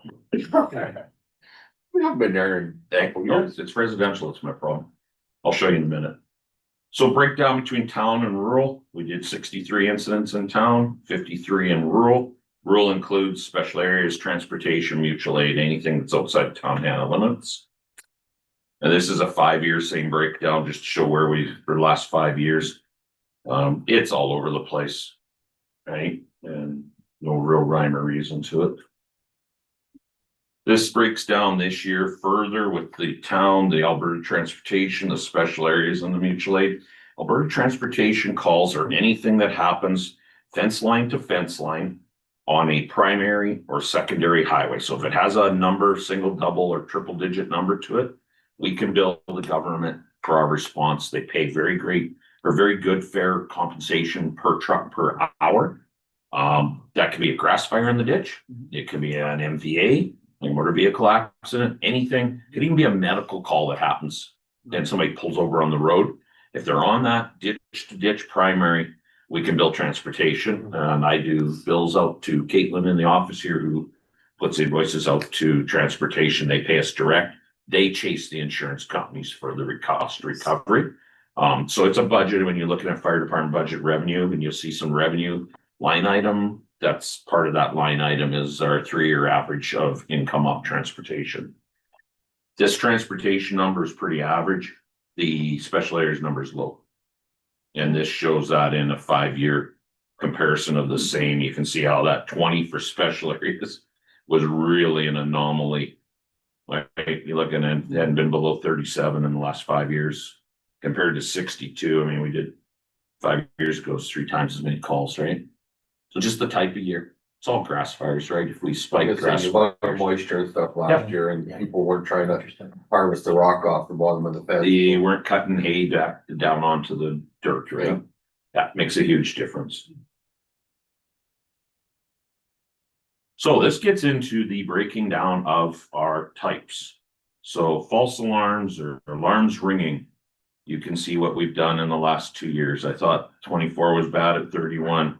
We're at 44 last year, and we were already out of 7 calls This year, we must be at 4. I'm thinking off the top of my head already in January that are alarms ringing, false alarms. Tonight was burnt garlic toast. And I have no issue that they have the alarms. I have the issue that they don't know how to turn them off. Yeah. And that they don't know how to reach their alarm company to get us stopped before the alarm company calls us. It's becoming a real, Well, with the alarm companies, you're the first call on a fire, which is, and I've tried to. you can change that. With your monitoring company, you can say, I would like to be notified before fire or instead of fire. And that I will call fire, or I don't want you to call fire unless you can't reach me. The only thing on commercial, because you're not mandated to have a commercial alarm, you've got an intruder alarm with some Yeah. fire detection. If it's a building like the hospital, lodges, manors, they have no choice. Yeah. They are set to go to us. I want them coming to us. Oh, If it's a false alarm, awesome that it was only a false alarm. It's these residential alarms that companies are out there selling a very good job selling them, and they're throwing the fire in as an afterthought. You're buying an intruder alarm. I have one in my own home. Boy, if it gets set off, you've never seen anybody move to an alarm panel so fast, because the last thing I want is the deputy chief says he's sending 6 trucks if it's my address, so. Oh, yeah. Might not send any. I wish, but yeah. So I'm struggling with this. I've been looking at some of the different fire bylaws, asking some other departments what their policies have been. Probably gonna be coming to you in the future here, near future, with a billing policy that we start going, okay. You had a false alarm like tonight, she burnt the toast. Okay, here's your freebie. But if we come again in this year, we're gonna bill you for second offense. And if you become a third, then it goes up. And if it's a fourth, it goes up. I've got one problem address who doesn't try to shut it off, doesn't care. And just looks at us and goes, what do you want? When we get to the door, like absolute giving our guys total attitude. And so the only thing that's gonna fix that guy is billables, and those would go against taxes if they failed to pay them. And Then it there's would- no charge now, Dave? We don't charge for a single call on anything, whether we're in town, highways or special areas. Special areas also does not bill. We bill special areas for the call for our labor component. They do not bill their residents either. And I don't want to bill for everything because I don't want people to try to fight it themselves because they're worried about what it's going to cost them to call the fire department. But there must be some chronicity with some people. I'm making an assumption. Yeah. Okay. So Are you notified when somebody takes out a package that is connected with, yeah, so all of a sudden it comes to you all random? I did not know the one tonight had an alarm system, and they lived very, very close to me. And I did not know that they had an alarm system. Mhm. So, and it's changing. These salesmen go through the area and sell these systems Oh, yeah. all the time, and everybody's concerned about break and enters and theft, right? So Yeah. they're buying this stuff, and I don't blame them. Like I say, I've got one in my house. It's just know how to shut them off, know how to call and say we're not needed, even if we get toned out and get stopped right away. Like tonight, we got 15, 20 guys racing across town to get to the fire hall, to jump trucks to race back across town. Luckily, I just turned and went to the place because I know them and knocked on the door, and she's like, oh, did it call you? And I'm like, yeah, I got fire trucks rolling. Like, are we needed? No. And I was able to radio and stop them before anybody got to the hall even, so. But,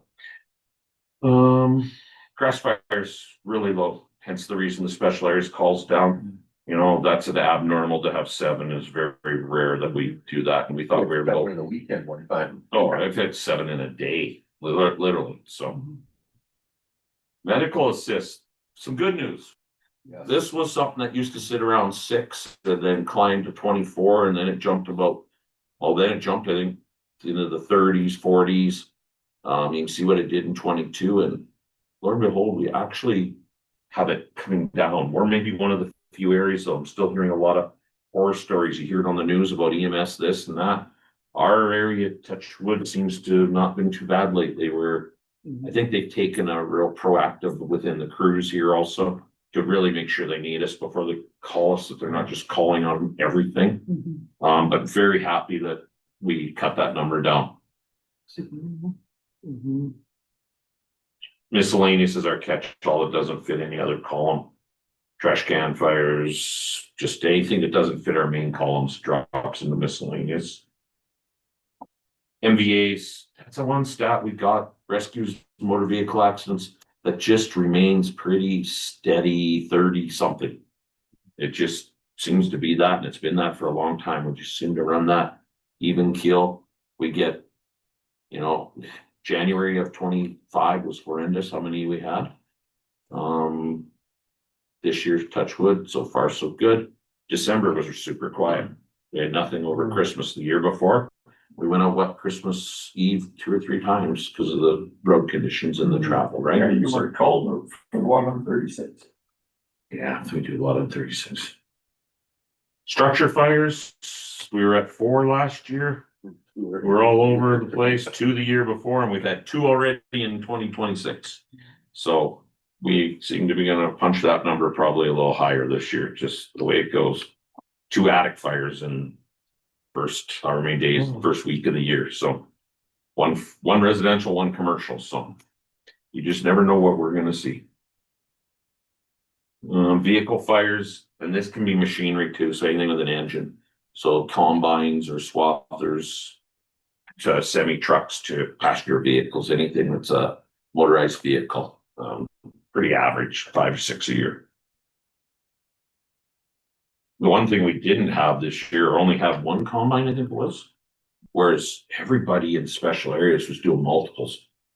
We were the outliers for quite a while with no combine. Everybody else was burning combines like crazy. John Deere's are early in the season, New Holland's late in the season. Expensive. Is that just weather related though? Which is surprising with how heavy the crops were this Yeah. year.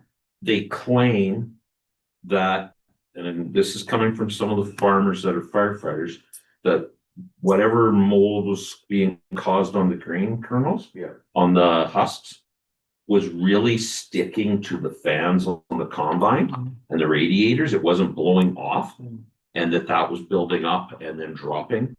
And then that there was actually some moisture causing it indirectly. Because that's why I said it doesn't make any sense to me why this year, but that's what they're figuring. I built 7 blower nozzles for combines this year. In the past, I built 2, 1.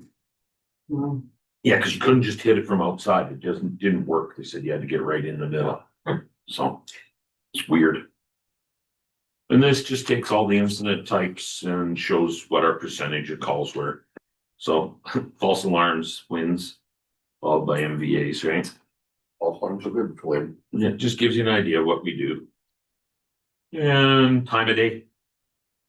We get busier at 6 a.m. and after lunch is our prime time. And start slowing down supper time. Interesting. You know, and a volunteer firefighter is available more from that 6 p.m. till 6 a.m., 8 a.m. So when I'm the busiest is when I've got the least amount of people available, Yeah. just because they're out of town working or they're busy, right? So. And this one, there is no pattern on it. It is day a week. Last year, Friday 1 and Saturday was low. 2025, Saturday's the winner. It was the busy one. Looked like the weekend for us. Friday, Saturday, Sunday. Well, to me, that would make sense. So the amount of traffic. You would think that, but Brent and me have had that conversation lots. You get a long weekend, you think you're gonna get spiked and nothing happens. 2 weeks later, it's not a long weekend and you get a spike of them, so. Doesn't seem to necessarily, in the winter, weather. Holidays with weather, right? But. And that's all I have. Any questions? I know it's a long report, my apologies. No, you answered my. No, accept his apology, please. Yeah, hopefully it gives you an idea what we do and why we're always asking for what we're asking for funding and everything else, right? We're rather busy. So the billing of false alarms, is that an internal thing for you guys, or would that be a bylaw thing? I Or think that. I think when I do it, that I'm gonna wanna bring it either as a review of the fire bylaw, cause it's like a lot of other bylaws probably needs it. It's old, or whether it's a building policy that the council adopts. I'm not comfortable creating it myself. Okay. I'll create a draft of what I think, but I really think you guys are the ones that are gonna get the heat on it when the taxpayer gets the bill and says, what the is going on here. Makes sense. So I'd like you guys with working with us on it to come to an agreement where we're all comfortable and can defend in public when cornered on it, right? To give you an idea, you're paying your volunteer firefighter $40 an hour to respond. Well, So not to what mention did they have the- lots of equipment. Not to mention, yeah. Yeah. So even tonight, if 10 guys showed up, that was a $400 in labor that Yeah. we're paying our guys. Yeah. And at least 10 showed up tonight. So you probably are closer to $600 in labor tonight, and you ate that. So Right? what Not was that the we're, false alarm at the Husk, or the co-op? Approximately.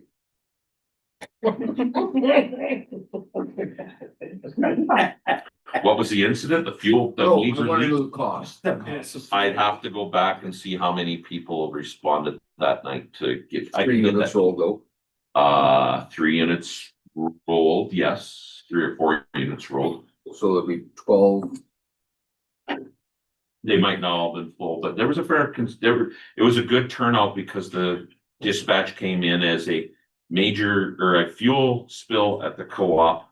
And when we asked for update, the update was that the pump was running, pouring fuel all over the place, gasoline. As it turned out, it was cold and the swivel dripped a couple drips of gasoline and the pump was turned off.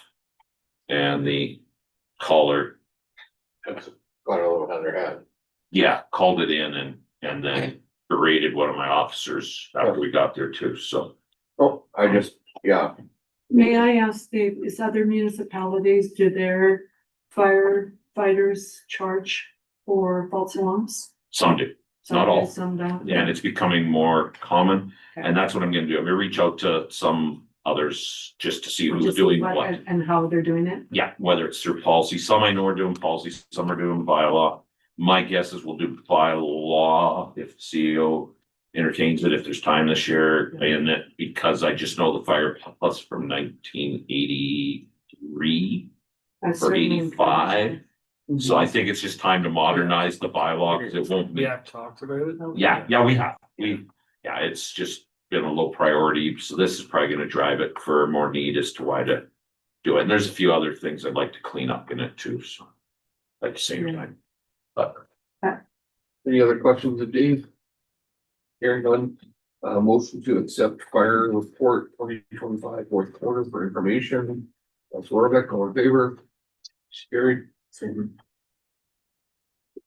Bylaw, For unsightly premises and snow removal, October focused on unsightly premises. November and December focused on unshoveled sidewalks and proper snow placement. For traffic enforcement, focused on the removal of trailers violating the 48-hour rule, including trailers on jacks and trailers not attached to vehicles. For animal control, there was several complaints regarding dogs at large, excessive barking, and owners not cleaning up after their animals. 3 tickets were issued after multiple warnings, 2 for dogs at large and 1 for a dog-on-dog attack. And overall, most issues were resolved through education and compliance, and a total of 44 complaints were received over the fourth quarter. Any questions? I got one there about your animal is. You talk to people about the animal and got it under control. Okay, that'll be, is that their first warning? And if it happens, down the road, not right away, but. Is there something, not just, a repeat offender? yeah, Start planning on. yeah, because I've heard the same story, Yeah. like from everything, after a while, it's, something's gotta get done. Yeah, and there's been talks with people who. Yeah. Do have lots of problems with their dogs getting out or barking excessively. Any other questions? He gets off easy, Dave. I lulled them to sleep. Motion to accept County Bylaw Enforcement 2025 fourth quarter report for information. Motion, Counselor Hunter, all in favor? Carried.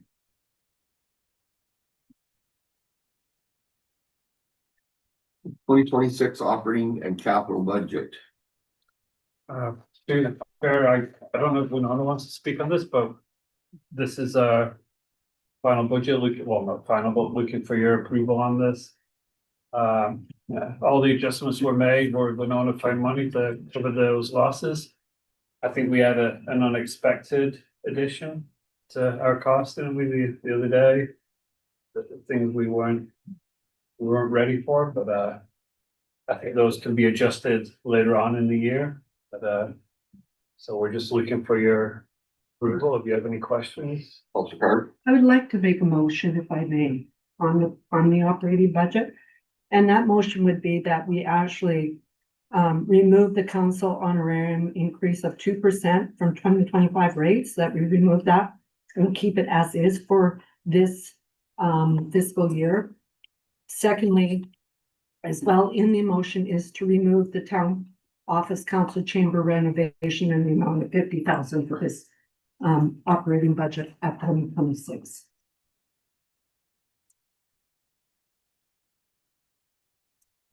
Discussion? When we were discussing this with everything, when we were going through that, when we came through, did we have adequate discussion on this? It was just a discussion. Yeah. The council renovations is. I don't know if we want to take it out of the budget altogether. I think we can leave it in and just keep pushing it forward. It's not actual dollars, correct? Well, it's $50,000.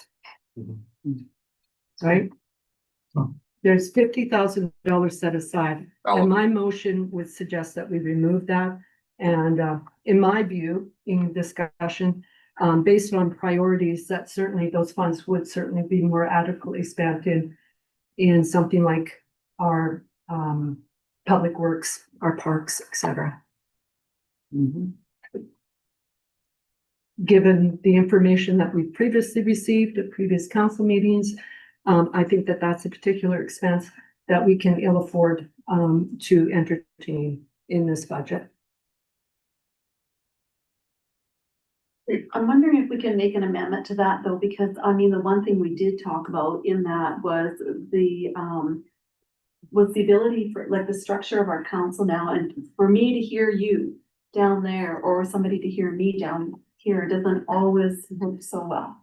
So I'm wondering if somehow we need to work on the sound here. I mean, the structure this is not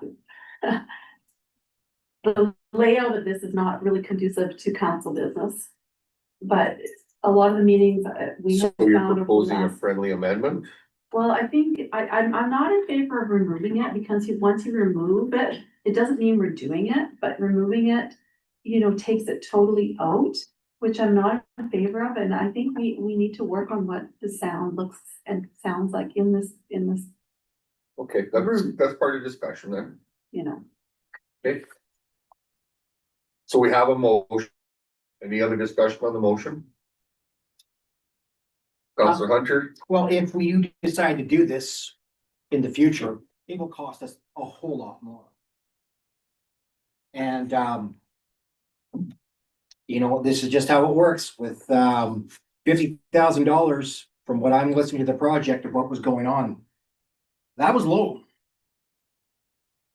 That was low for what was being presented. If we were to have that still in, the spending of it would have to be agreed upon, correct, at the time of spending?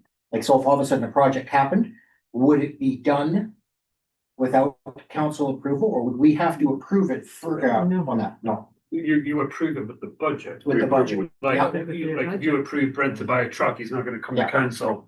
Say I want to buy a truck. Yeah, you give him the money to spend, you give us the money to spend on this, and like Councilor Hunter says, the price is gonna go up. One day, one council is gonna decide to do this, because this doesn't work. And that's fine. Yeah. But my motion is Yeah, for this yeah. particular And the operating. 50,000 was from a few years ago, so it still might not cover the cost Mhm. of that, so we would start to investigate that. It might be 75, so that means we can't do it. So as it sits right now, we have a motion to remove the 2% honorarium increase for mayor and council. as well as removing the $50,000 for the council renovations. All in favor of the motion? Opposed? Okay, we need votes, guys. Council's already got a vote. So all in favor again? No, I'll Opposed? jump on that. Okay, Okay, sorry, there we go. what are we doing? It's defeated. 1, 2, 3, 4, 5. Did you Oh. vote for? I voted against him. May I request a recorded vote, No, Mr. No. Mayor? you have to be It's too ahead of late? time. Yes. Okay. Okay.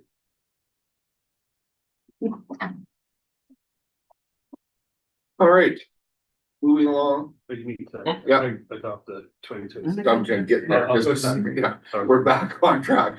So motion to accept the 2025 sorry, let me rephrase this again. Motion to approve the 2026 operating budget and operating and capital budget. Motion, Counselor Thorold, all in favor? Opposed? Carried.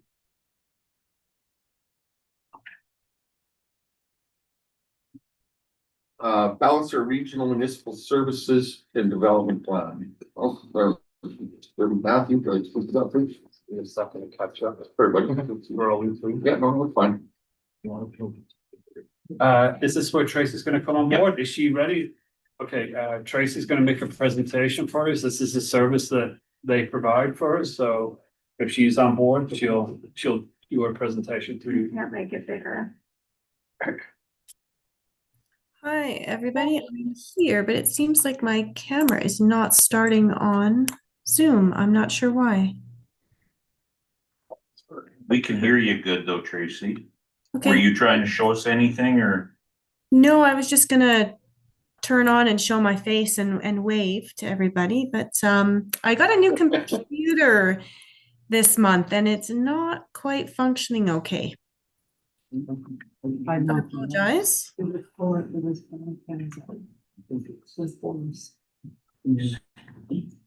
Does she have a presentation? Just tell Yeah. Do you have a presentation, Trace, or? No, I was just gonna speak to the Okay. report provided. Hi, thank you. Good evening. Thanks for having me here today and welcome to the new counselors and hello again to the counselors that I have met in previous projects. So tonight I wanted to attend and actually show my face and show you who I am, but to present the next project that Palliser is going to be doing for the town of Hanna, the next planning project. So it was 2024, I think, when we got the land use bylaw approved. Is that correct, Dave? Is it 2024? when it went through? 2023. 2023. So it's been 1032-2023. Yeah. Yeah. Okay. So it's been a couple of years now since we did the land use bylaw. And so now we're going to tackle the town of Hanna's municipal development plan update. And so your current municipal development plan was adopted back in 2013. So it's now 13 years old. And so we do believe that it needs an update. It is typical for municipalities to update planning documents 5 to 10 years, depending on the kind of the rate of change and where you see your documents and when it needs to be done.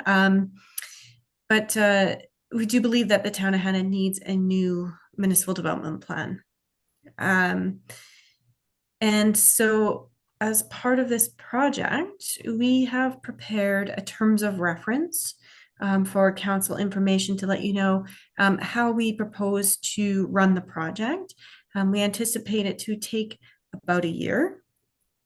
And similar to what we did for the land use bylaw review project, there's various phases to it. There's kind of a background research phase, and then a drafting the plan phase, and then coming and presenting that to the council at your committee of the whole for information and for discussion.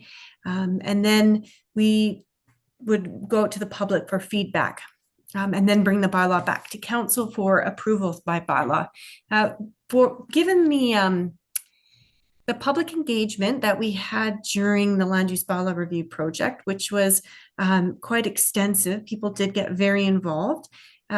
We have, Palliser has sat down with the administration and discussed, are there other opportunities for public engagement that we should undertake for the municipal development plan?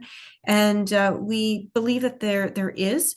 And so one additional public engagement opportunity that we would like to provide is that before we even start drafting the plan, we would hold an additional workshop with the public. So coming up this spring, probably sometime in early March or early to mid-March, we would host what's the best way to get the public out to something? You invite them for dinner. So we would have a community dinner and then do a workshop after that to get that input from the public and get them engaged and involved and informed. You know, there was a lot of concern of why do we have a land use bylaw? Why are we doing this project? Why? So this allows us to educate and communicate and get input earlier on in the project. So that's the main difference between the last process for those council members that were involved in the land use bylaw. So we do have the terms of reference as well as a public participation plan. So we outline what participation and communication and engagement opportunities we would do throughout the project. That's about it that I had for the presentation. Is there any questions from council about the upcoming project?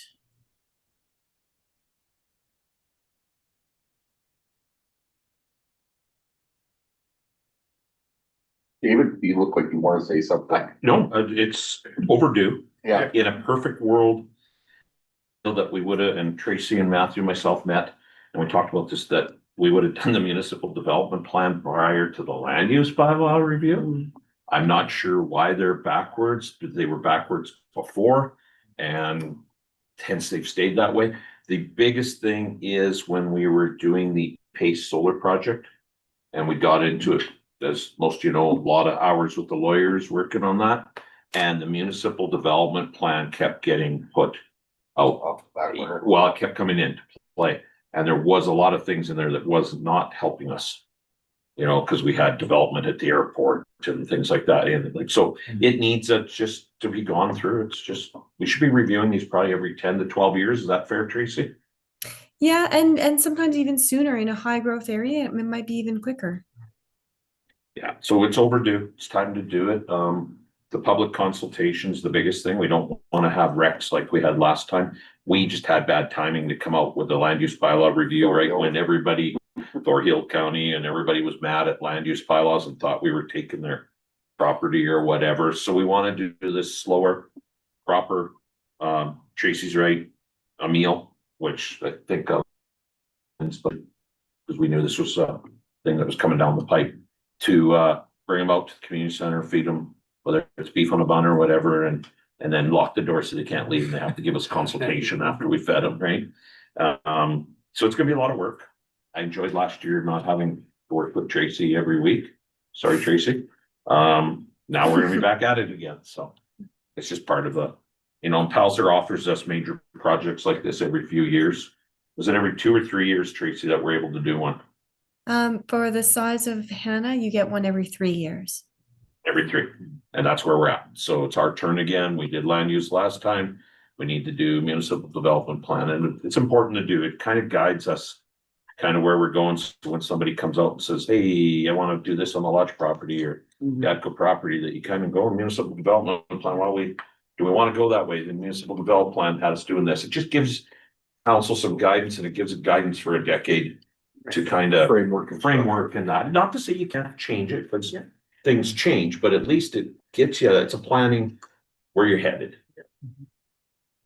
Yep, and it's a very useful document, as you noted, Dave, that if there are any provincial approvals coming forward, that they really heavily rely on what your municipal development plan says. So I think it is a very important document to adequately and accurately reflect the community's vision for the future. Yeah, and like, even when we were reviewing the land use bylaw, I never really got into the MDP too much. It was really the PACE project and working with our planning lawyers, and they kept really going after that municipal development plan. And it was like, okay, it's 13, 12 years old. It's not necessarily accurate anymore. Just stuff in it that I would go, well, that's not how it's ever been, and it's not gonna be, right? So, and things around our airport to put in there that you can't have anything dangerous to airplanes, and, you know, it'll allow us to clean up some stuff that's needed, so. It's housekeeping, I call it. Any other questions, Tracy? Do you have a time frame in mind, Tracy? Like, 7's got your project timelines on it. yeah, Yeah, right there. Yeah, sorry. Yeah, that's page Try to wrap it by the end of the year. 140. If we can, we'd like to wrap it up by the end of the year, but you know, sometimes things happen and projects go a little longer. So that's okay, but if we can, like an MDP is easier to do than a land use bylaw, I think, because a land use bylaw is very detailed, a lot of discussions with the administration, whereas I think the MVP will probably be a fewer meetings, but still lots of work. Yeah, so we hope to have a new MDP for you by the end of the year. any questions, Trace? The only will ask about, when I've read through the project, timeline, and we do, talk about, the open house and what we heard in September. I always am concerned that the September month it might run into conflict with, the harvest season in our communities. And the other commitments people have at that time of year. Do you, in the past, has it been a problem at all? A little bit, but I mean, we're only interested in town people's opinion, right? So it's only the ones that live in town that will Yes, farm that and that, but I don't think, I mean, it's hard to nail that. It could be done in August or it could be going in October still, right? So it's always hard to avoid that season. But I'm not overly concerned about that, I don't think, Council. Okay. I'd be more about getting it done before it gets any later, because I think we have more snowbirds that leave the community after September than what we have farmers that would miss this, you know, and where both spouses are maybe gone as snowbirds, whereas even if it is harvest, one spouse might be able to attend this, right? That makes sense. Thank you. But it is a good, there's never the perfect time. Right. You know, we're hoping they're hungry. And maybe they come off the combine and eat that thing, but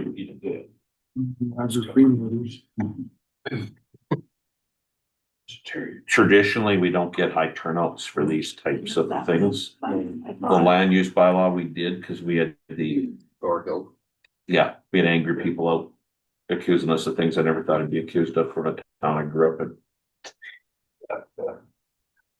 Hey, you missed that, Mr. C. I just mentioned 5 minutes setting. Yeah, no, please.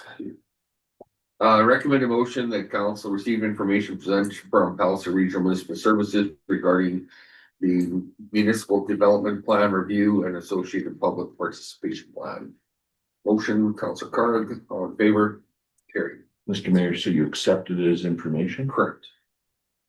Or did we want to adopt the terms of reference? I Action. think, Tracy, were we looking for an action motion to adopt the terms of reference to move forward? Or is just information acceptable? Yeah, we had in the staff report just received for information. Okay. Yeah. That's good enough for you to keep moving? Yes. Okay, thank you. Thank you, everybody. Have a great night. Thanks, Tracy. So we have the motion, all in favor? Carried. 9.07 Alberta Muni Spring Conference. Oh, sorry. Palliser. Oops, hang on here. Public utilities. Public utilities, go ahead. Through the current council at the budget deliberations, we brought up and discussed that we would need to increase the water rates as our fees go up. No, 9.07 is. spring meeting. Yes, Yeah. we added one into our agenda. Okay. Spring meeting. Spring meeting. So Matthew and I had discussed a little bit about, well, actually Matthew and I normally discussed about the cost of the annual, the fall meeting and the spring meeting. And, with the cost of hotels, the cost of travel, and the cost of per diems, we briefly discussed, maybe half go to the spring, half go to the fall. Just, I don't know, it's a big expense, so it was something that I bounced off of Matthew a little bit. Do we all need to go to the spring, and do we all need to go to the fall, and again, it's just something for conversation. But it is coming up, in the spring, and, the information just got out today, Matthew. It must have been this week, cause it's just, I Yeah. checked their website earlier and it wasn't on. So just some thought, food for thought. Yeah, Is it important to go to both? Like, are they very similar? Like, if we go in the spring and not the fall or vice versa, is it going to be essentially like similar? Like, are we really missing anything to go to one and not the other? Counselor Warwick enjoys the spring, the leaders caucus. It's completely different. Yeah, It is What way? completely, we're meeting with the ministry, it's a more tangible, hands-on, direct issues, I don't know, this one is just a little bit more intimate and, I just feel like this one has more value, different process though. We're not, making amendments to the amendment to the amendment. It's, the whole process is this is a municipal leaders caucus.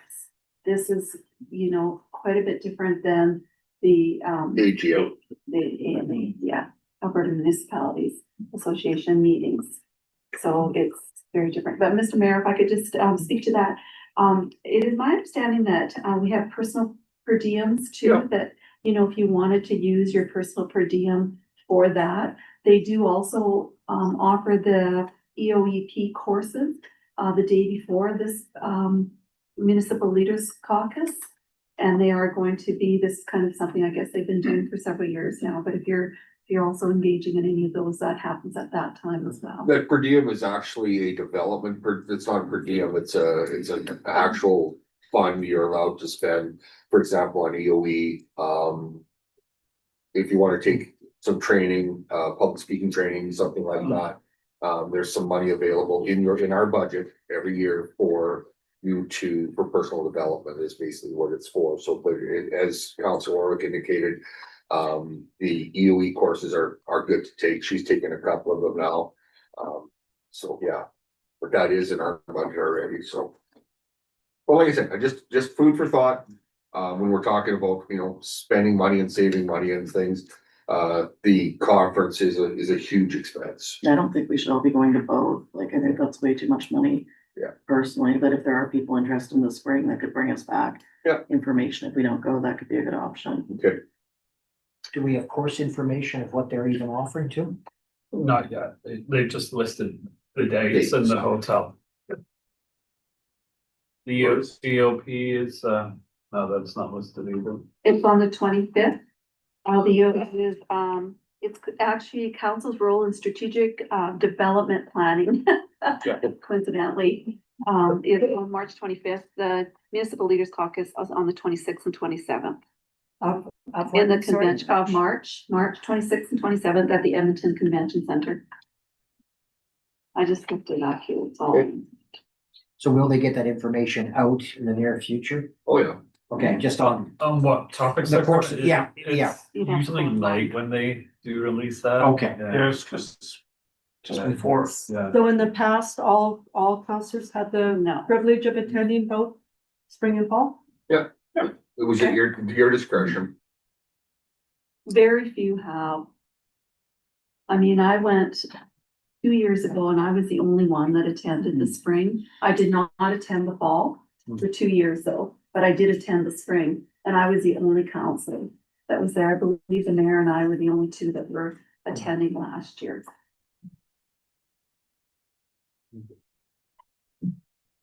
Just food for thought. You don't have, the thing, I guess what I'm saying is, Doesn't have to go. don't have to go unless there's something that twerks your interest.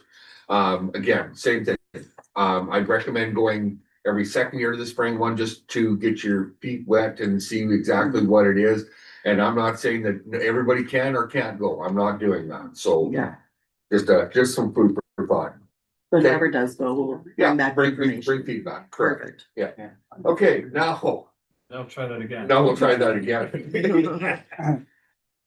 I've got one on this time. So through the chair and to council, budget discussions, we discussed that the water rates were gonna go up, so we had to adjust the bylaw to accommodate for that, and then we also discussed that we needed to put some more money into reserves to cover any infrastructure issues that we had, so we proposed, is it a $2 increase, I believe? Yeah.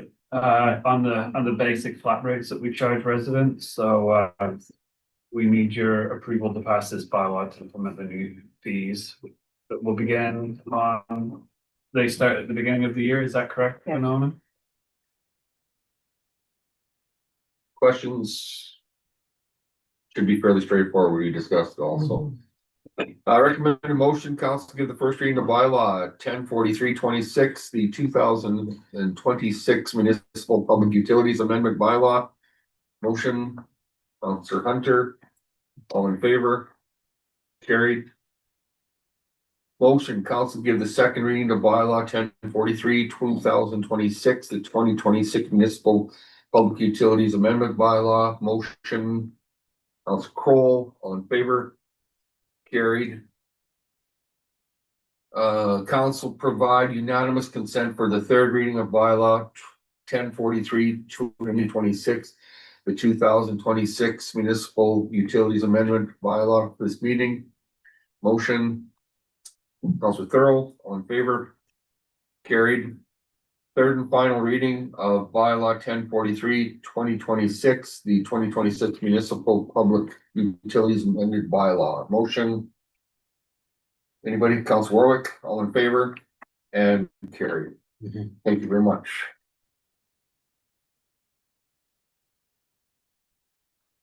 Council reports and roundtable.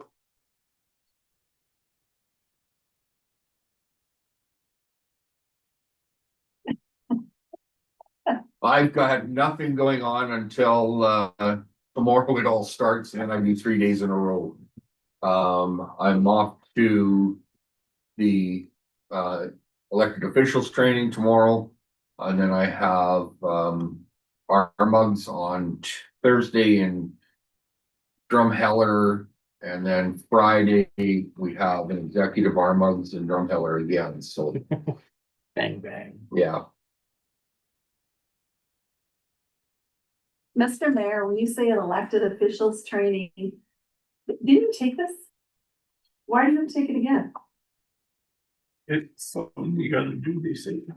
Some versions have changed depending on when you took the last one. And he did not take the one in Youngstown because he was away fishing or something. Yes. Oh, Yes. okay, sorry, I didn't know that. Well. It's one of those things, you pick a date and you hope for the best, and yes, I was fishing. If you took it at the fire hall in Hanna, yours is outdated. If And you we took all- it in Youngstown in the hall in Youngstown last year, in June, then you're okay. None of you were okay.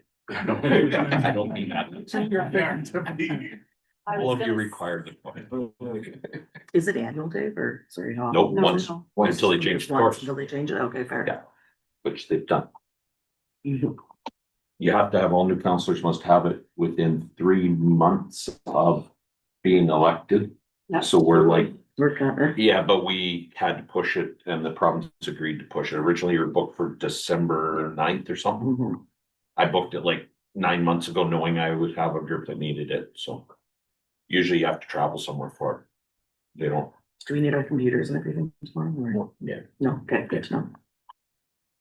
it'll be an enjoyable day. I'll bet.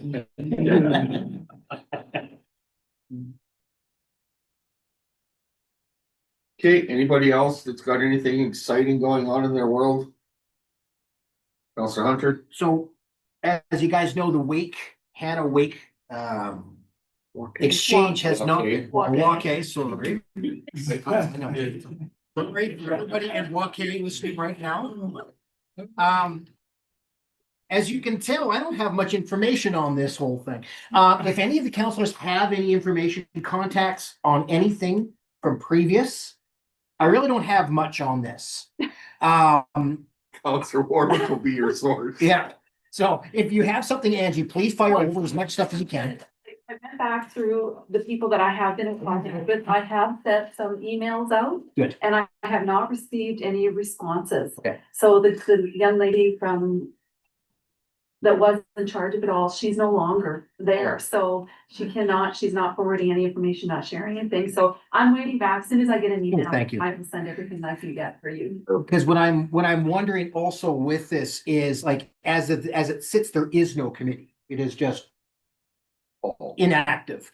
Would you guys like me to start putting this together, to start doing some informational stuff to the school, to put together a committee? Would that be something you guys would like? Because at this point, it's just me, and I don't mind coming here and saying it's just me. But would you guys like me to run with this? Because I can, if you wish. Has been done. Yeah. We had an individual in our community, Derek Campbell, did a lot of work back in the day for this community. Yeah. And all that preliminary work has been done. This organization, Yeah. AGT, Mhm. Alberta Japan Equipment Municipalities Association has all that information. And Yeah. they have all the connections. You just need to connect with the right person. Yeah, well, I mean, because I And- went to their website, it's no No, longer active, they you know. haven't um, updated, they haven't done yeah. anything. So- And I think they have been stagnant for, when was the last, Rocky Mountain House was 2 years, not last year. Jasper was 2 years ago. Yeah, just before, Jasper was 3 years ago, before the fire, then the fires, then they had Rocky Mountain House, and they haven't had anything since that I know of. Yeah. So, Because usually when I would have something, you would expect that there would be a package or something. And I don't mind going out and doing the legwork. I just want to let you guys know that's what I'm going to be needing to do with this, to try to track it in. If it is something you guys would like me to start really pushing and going in there, this isn't a functioning committee. This is kind of just a thing. Well, it actually is a functioning committee that's stagnant right now. Okay. I just- Yeah. I would recommend Counselor Hunter to just, and I hate to say it, Oh, no. be patient a little bit Oh. and see if we can get some contacts and get some other groups that are Oh, involved. absolutely. If I may, having a bit of experience in the school system, the international students situation has definitely become a precedent over the Japanese Yeah. exchange program. Mhm. And that's very much influenced where it is today. Perfect. Thank you. Because I can be, but the reason why I'm bringing this up is I just want to let you know, this is where I'm at. I would love to give you guys answers. I'd like to have. Yeah, and the young lady that actually works with me, her daughters, when they lived on the island, Mhm. were part of the exchange program. So she could end up being some Oh, yeah. a wealth of information for us to help out so as well. Also, Mr. Mayor, I just might want to add, like, it became a bit of a struggle, like, really, this had nothing to do with the school. This had everything to do with the town. The town supported it, they had the people in place, they orchestrated it, and it was very well done. And, but unfortunately, the sponsorship they needed for the people because of course, these students come over here and they have to be housed, and there's a language barrier and several other things. Of course, that kind of got delineated at some level too. So and the lack of interest, and then we had a couple of years where nobody in the school wanted to do this international program. So, there was some things against us or that didn't fall in place at the time or whatever. Well, and then COVID hit. Oh, yeah. And then, Oh, of yes, course, when we had the absolutely. pandemic and whatever, I mean, it was highly valued. I can speak on a personal level. My daughter went and, there was a lot of good that she brought back from that and still to this day speaks about, but, unfortunately, we probably just need to make those connects and just see where we are with all of that before we move forward with this. Good. All right, motion to accept council report. Oh, just, Oop, Mr. sorry, Mayor, go ahead. just sorry, I'm sorry. I No, just no, wanted that's to fine. mention One more time with, our MLA conversations with the Honorable and MLA, Danielle Smith, that is going to be happening, here on February 9th. Of course, we are working on the monies that we make in this event, to put together a bursary for, vet med school scholarships. So is it our MRLA or our premier? We are saying she is the premier, but she is the MLA for, Medicine Hat. Okay, no, I just, So, yeah. threw me for a little bit of a loop, Okay, yeah. cause I thought it was premier, So so. she's coming in what capacity? Well, they did indicate on here that, the honorable MLA. But this was the date that she gave us because she's going to be down in that area at that time. So this worked for us to have her do this, this fundraiser on February 9th. If there's anybody that's willing or wants to, is generous enough and wants to donate, we are taking donations because we are trying to build this scholarship. The scholarship will involve most of the schools here in Prairie Land and surrounding area, anywhere that our PEP region touches. So it's a pretty broad region. We need $15,000 in our coffers, and then we will be giving like $1,500 scholarship per year. So anyhow, we're just trying to, everybody's welcome to come. The tickets are, you can buy sponsor tables, tickets are $125 a person to come for a supper and an evening with, our MLA or Premier Smith. And, be a part of this evening too. We will have, of course, silent and live auction items that will be available, but everybody is invited to attend. And yeah, if I can just say one more time, if anybody would love to give a donation, I'll be here with both hands out to, I think there's a great need. We've identified through PEP, there's a great need for vet tech and vet students within our jurisdictions. And so with that in mind, we decided to create something that might support a 7-year degree. The University of Calgary was accepting 50 students. They now have increased this last year to 100% students annually into the vet medicine program. So it's pretty substantial. So does that get them their full 7 years, Council Warwick, or just their first 4 in Calgary? I think it's a full 7 they can take. I'm not 100% sure. I would have to get back to you Okay, on I that. know, It's my originally it was understanding their that, first 4 and then they had transfers, what I was understanding. but- yeah, I'm not sure about that. It's fine. Yes, No, but sorry. that's a good question. Sorry, didn't mean to throw you. under the bus Yeah. on that one. No, Okay. that's a good question, but yeah. Again, I think it'd be a good event to attend, so, yep. It's on a Monday night. Yes, it's in Brooks. What's the date, Angie? Nine. February 9th. February 9th. Monday. Yes, it's a Monday morning, so. I'm not. Yeah, I have sent an email to everybody. If anybody has any questions, please do that. Just sending it. Anything else? Anybody got exciting going on? Okay, motion to accept council reports and roundtable for information. Council Kroll, all in favor? Carried. Correspondence. Matthew, Yeah, just 2 letters from special areas regarding funding that they're providing to us for RAC and for general, I guess. So that's good. And then the other is something regarding charitable organizations that will only come and chat and see how they can help us. If we need help in any way on that. Strictly for charitable organizations? I believe that's what it says in the. Yeah, and I wasn't sure. Yeah, It's not. It's not really verifying. yeah. eight. Motion to accept correspondence for information. Council Warbeck, all in favor? Carried. Closed session, nothing? Nothing. Motion to adjourn at 8:24 PM. Thank you, folks. The car, look at it. All I got is this. Yeah, I didn't know about Council Kroll's gonna have all the serious stuff. Your mouth. Oh, yeah.